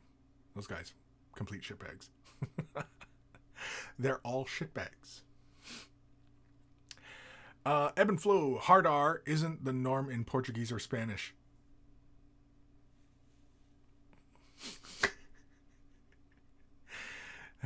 Ebb and flow, he was neither. I love his writing and mythos, but dude was problematic. Yeah, exactly. But that's a very common thing, right?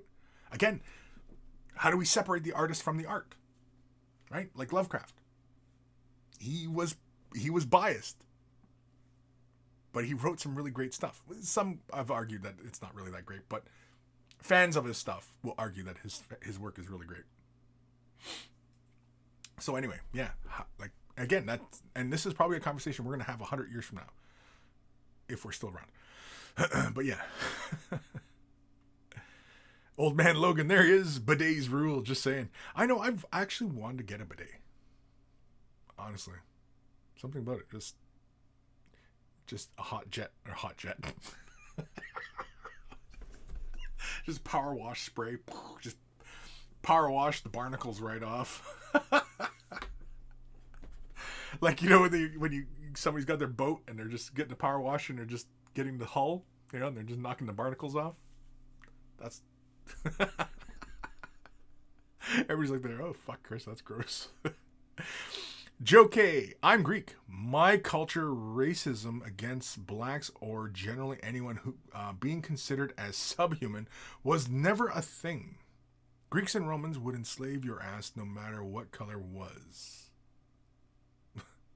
Are you saying that like it's a good thing? Right, but the idea of having slaves, that's also a hierarchy type of thing, right? It's also a class system. That's hierarchies.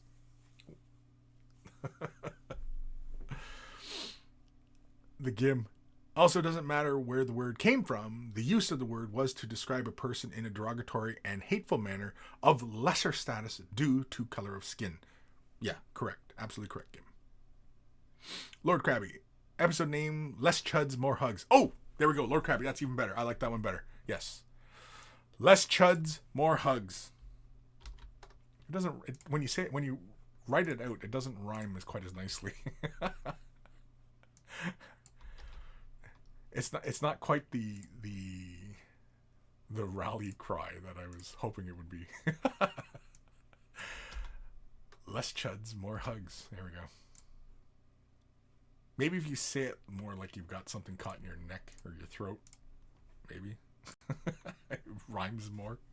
Ebb and flow, Gim for the win. Yes. Old man. Hashtag truth bomb with Kris. Ebb and flow, episode 372. Gim for the win. Yeah. The Gim. What is the world coming to when Gim is the voice of reason? What is the world coming to when Gim is the voice? That's exactly it. And we should all be very concerned if the Gim is our moral compass. No, sorry, not the moral compass. He's the voice of reason. Yes, he's the voice of reason.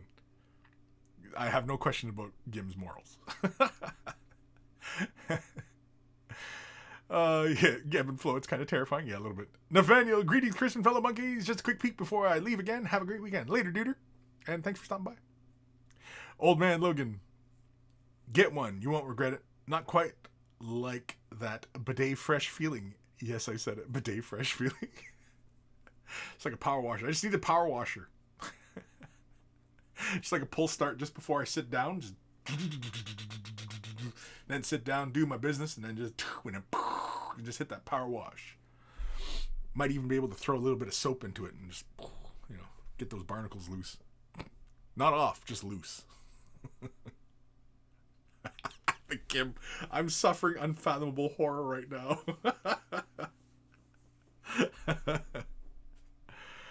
Oh, shit. Joe K. In the Greco-Roman world, slavery was an irreversible condition.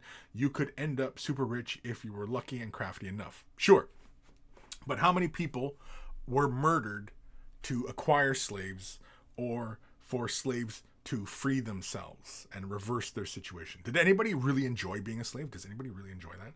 See, in North America, okay, in a vast majority of North America, we lived free. Freedom. No person is above you. Nobody's below you. We are not the top of the food chain. We coexist equally within nature, within the universe. We coexist. Yes, we had chiefs, but the chiefs were not like kings. They weren't better than us. They were just simply our voice in collective agreements when we were doing nation and nation talks. Like when, the Ojibwe nation would deal with, the Iroquois nation. Our chiefs and councils would talk and hash things out and, because the chief was picked to be the voice. That's the position of leadership. And when people had concerns, they'd go to the chief, and the chief would try to solve problems for people. The chief isn't a king. He isn't a ruler. He's not a president. He's not above the people. And it's the people who determines the chief. If the people don't like the chief, then the chief's not the chief anymore. And how that occurred? The people just stopped talking to him. Would just stop giving him chiefly duties and would give those duties to somebody else who was doing a better job. It's as simple as that. It didn't mean that, the person becomes a pariah in society and, they had to stand for ridiculous platforms or anything like that. They just did the people's will. They just did the people's will. That was it. One of the funny things I liked, I really should really examine and research more. But North America, okay, we did have monarchies, apparently, according to some, down south in the Mexico area, right? But in the vast majority of North America, we do not have monarchies at all, right? Nobody's born special. Nobody's like, we live like Ojibways and Anishinaabe. We have a caste system, but that's really more like our family's name, right? We're born into a caste, but that can help guide us for our path down the road, but we weren't locked to it. We weren't locked to it. Like, we could never, like if you were born into a warrior clan and you didn't really want to be a warrior, that wasn't a problem. You can just go do something else. It was more like a guide. It's just to guide you to being a better human. And that was it. That was all. It's not set in stone, So yeah, the one thing I'd like to examine is the notion of freedom. Everywhere else on this planet, there are monarchies, royalty, the idea of royalty. Everywhere from China, Japan, Russia, rest of Asia, Africa, Europe, there are monarchies. This idea that a bloodline can be special, that a bloodline is higher up on some sort of status of individuals. Somebody could be better than you, right from birth. That kind of notion was alien to us. And it's poisonous. It's poisonous. People want to be free. The idea of North American freedom. Freedom and democracy are two different things, so don't get freedom and democracy confused. The idea of freedom, every man is king of his own castle, that idea that you are your own sovereign power, that's a North American thing. And the first Europeans to really start mingling with the people of North America, the First Nations, are the French. What did the French do? About 16 something? 70? When the hell did they kill off their monarchy and start proclaiming freedom?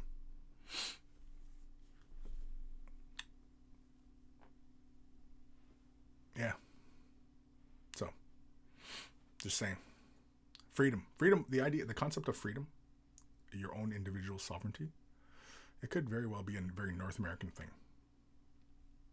Pre-European contact. But yeah.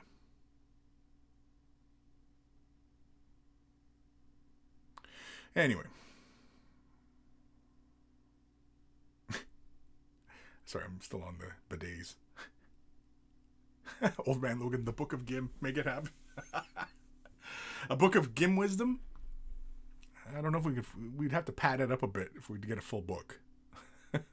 Be more like a pamphlet. Excuse me. Gail B. I got a cool Choctaw Badger Claw necklace. Buffalo horn head beads. Cool, yeah. Hale. A few years after the American Revolution. Was it after the American Revolution? I thought it was before. It was before when the French did that. But either way, like I said, I would still have to look it up. Gail B. Natives FTW.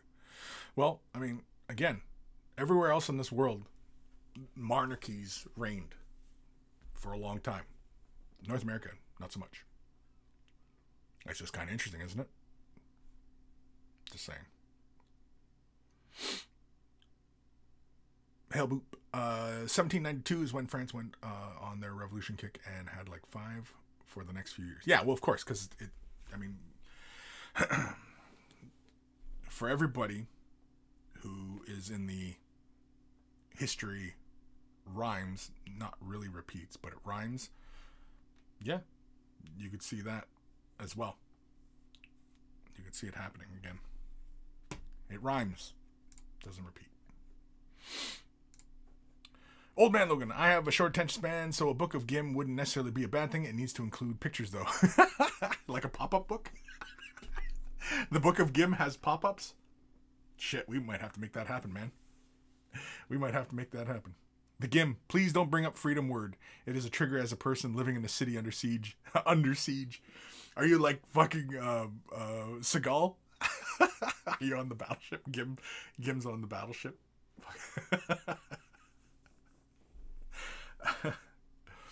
Yeah, I mean, that whole thing, yeah, that is, no. When you look at the MOU of that freedom convoy, when you look at the MOU, it ain't about freedom. Joe K. It was after the American Revolution and the French had in mind the Roman Republic system and the Athenian democracy. You're right, exactly. Like, democracy is not freedom. It's just a way of governing. Freedom is freedom. Democracy is democracy. But these days, the two get linked together, and they're not. They're not the same. They're not the same. Democracy is not freedom.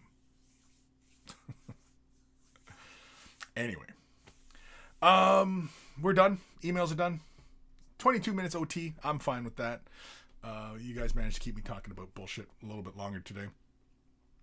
If you're brand new to this hobby, you want to show off what you're working on, maybe you need help with the color scheme, maybe there's a particular technique that troubles you, whatever it is, feel free to ask questions. When you're attending live, you can ask it live, and if you're watching this after the fact, you can submit your questions to Kris at wayofthebrush.com. If you're going to send pictures in the email, send them as attachments in the email. Don't send off as links to other sites because I won't read it. And so it's in the description below, as well as a link to wayofthebrush.com, central hub of all this silliness. Has links to all the social medias as well as Discord. Join us on Discord. It's a lot of fun. We keep the conversation rolling there 24/7. And so feel free to submit questions and post, then, have comments or lurk, whatever it is, whatever you want to do. That's all fine. But the Discord, there was only one rule in the Discord. Don't be a dick. That's it. That's the only rule. It's pretty broad, but don't be a dick. And yeah, so far, a majority, like 99.999% of the time, everybody is really good and cool, and we're all laughing and having a good time. So feel free to join. Also at wayofthebrush.com, you'll find links for t-shirts. Oh, jeez. Hit my boobies. T-shirts. Want to look like a connoisseur of all that is good and holy in this world?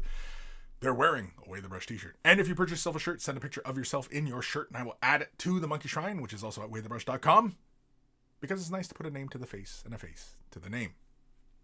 You'll also find a link for Patreon support. Huge thank you to all my patrons. Without your support, this channel would not be able to continue to do what it is that I do. So a huge thank you to all my patrons for their continued support and all the brand new ones. Huge thank you. If you're not able to support monetarily, i.e. money, thumbing up the video, liking, following, subscribing, commenting, ringing the bell, smashing keyboard. When you see video, when you see Kris' face on screen, you smash keyboard. There we go. So, all it takes a couple clicks of a button, and you're helping me out a great deal, and a huge thank you to everybody who does. Big thank you to Carl, Guy Meir Alfer, Beer and Blood Bowl, YouTube channel. Check it out. We always take time to thank Carl, even though he is no longer with us, for taking the time out of his busy day to create the email jingles that play before the email segments of the show. And so always much love to Carl. And of course, speaking of love, much love to my baby brother Evan, who's getting jacked up as shit. I don't know why. I don't know why this guy looks like a fucking brick shithouse, but this guy is just getting huge. And if you're into rare comics, and you want a beefcake, you want to know that there's a beefcake, shipping this comic off to you, EB Comics. The E might be for beef. EB Comics. It's in the description below. He's got the hookup on the rare comics, so check him out. And if you want to look at pictures of a beefy dude, yeah, join his Instagram. He posts all the time there. In fact, here, you know what? Hold on. I'm gonna fucking embarrass him now. Fuck him. It's his fault for getting all big and sexy.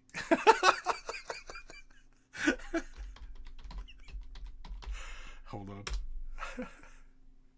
Where's my bro? Where's my boy? Oh, fuck off. Oh. God damn it, Ev, where's your pictures? Oh, I gotta go like fucking 10 pages into my feed here, for fuck's sakes. Okay. Enough of that. Let's just search. There we go. Yeah. So here's his Instagram. So for all of you who loves you some beefcake, there he is. This is beefcake right there. This is my younger brother. This is my baby brother. I have two brothers. He's the baby, and this guy's like fucking. He seems like he's a foot taller than me, and he's got like great big arms on him these days. I don't know why this cat's getting so jacked up. I don't know why he's showing his peener on Instagram, but no, he's not showing his peener. He's showing his legs.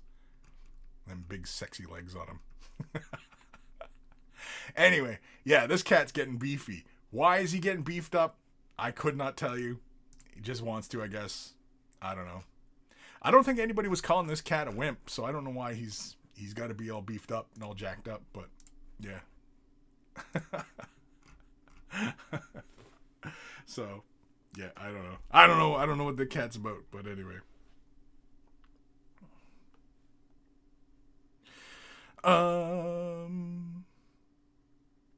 Oh yeah, Kib, remember, there is no play for Mr. Gray, so paint your fucking models. There it is. Yep. And become a patron, for fuck's sakes.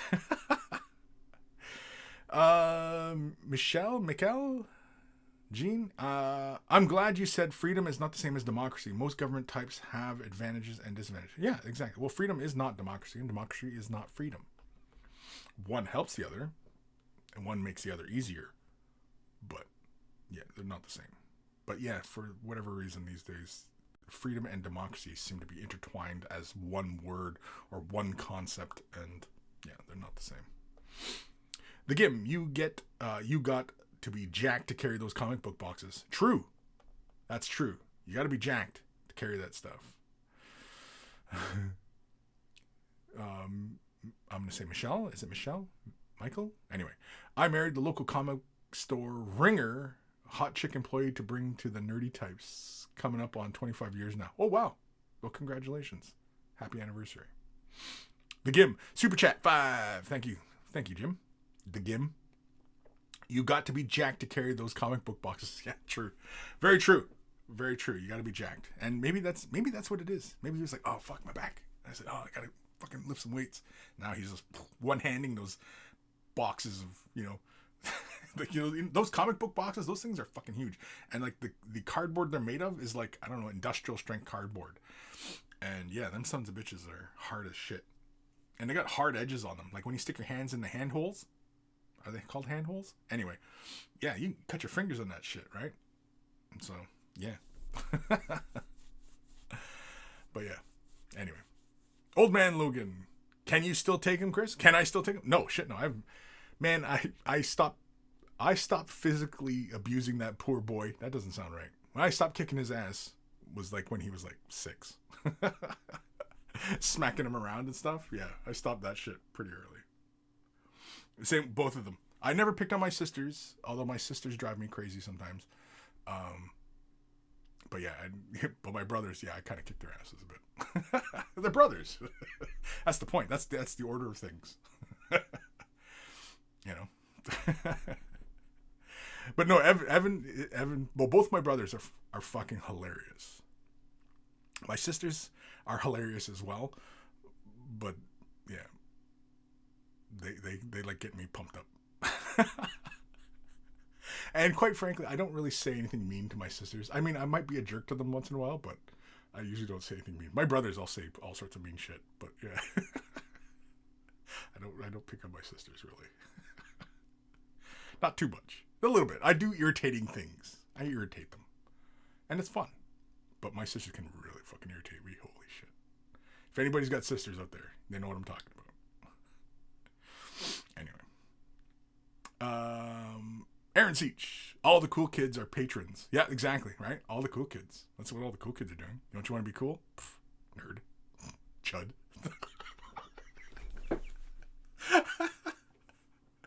If you want to wash off your chud status, I have a solution for it in the Patreon. There we go. There's a sales pitch right there. Do you smell of chud? Well, join my Patreon, where we'll wash it off. Just simply joining the Patreon removes that chud status. Disco Duke. See you next time, Kris and Monk. Yeah, see you later, duder.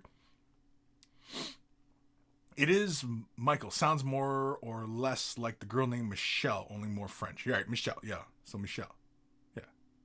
Yeah, I didn't think it was like a girl's name. I just wasn't sure of like pronunciations, right? Because I know like French, yeah, spell it like that. And yeah, I get it.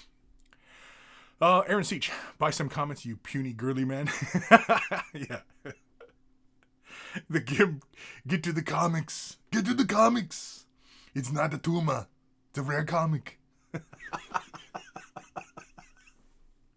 Yeah, I don't know why my bro he's my boy, he's just fucking jacked, and I don't know why. I've never really asked him. I mean, I just let him do his thing, right? You know. I mean, if he's happy, I'm happy, right? So, you know. But yeah, I don't know why the man's got to just get all beef kicked up. Cuz he's married with family. I mean, like, you know, it's not like he's on the prowl. At least I don't think he is. I don't know. Maybe he is. I have no idea. I don't really ask him that kind of stuff. You know, again, I'm more of a live and let live kind of guy. So even my own family, I'm just kind of, yeah, you're doing your thing. You're happy. Yeah, everything's good. Okay. You know, great. Good to hear. You know, I'm glad I'm happy. You're happy. You know, and if they're not happy, I hope they tell me, because then, you know, maybe we can talk through it or whatever. Right. But yeah. Anyway. I already said my ending spiel. I'm done for the day. What time we at? Holy cramolies. 33 minutes OT. Super Bowl tomorrow.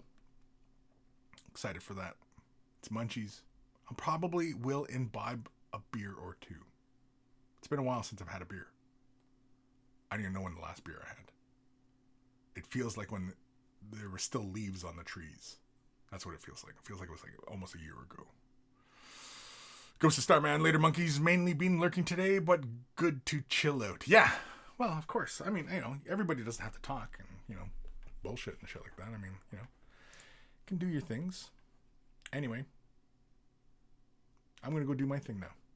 I'll see you guys later in the next exciting episode of Way the Brush. Take care of your brushes. They'll take care of you. And I will see you guys later. Maybe. Possibly. Oh, why does it fucking do that?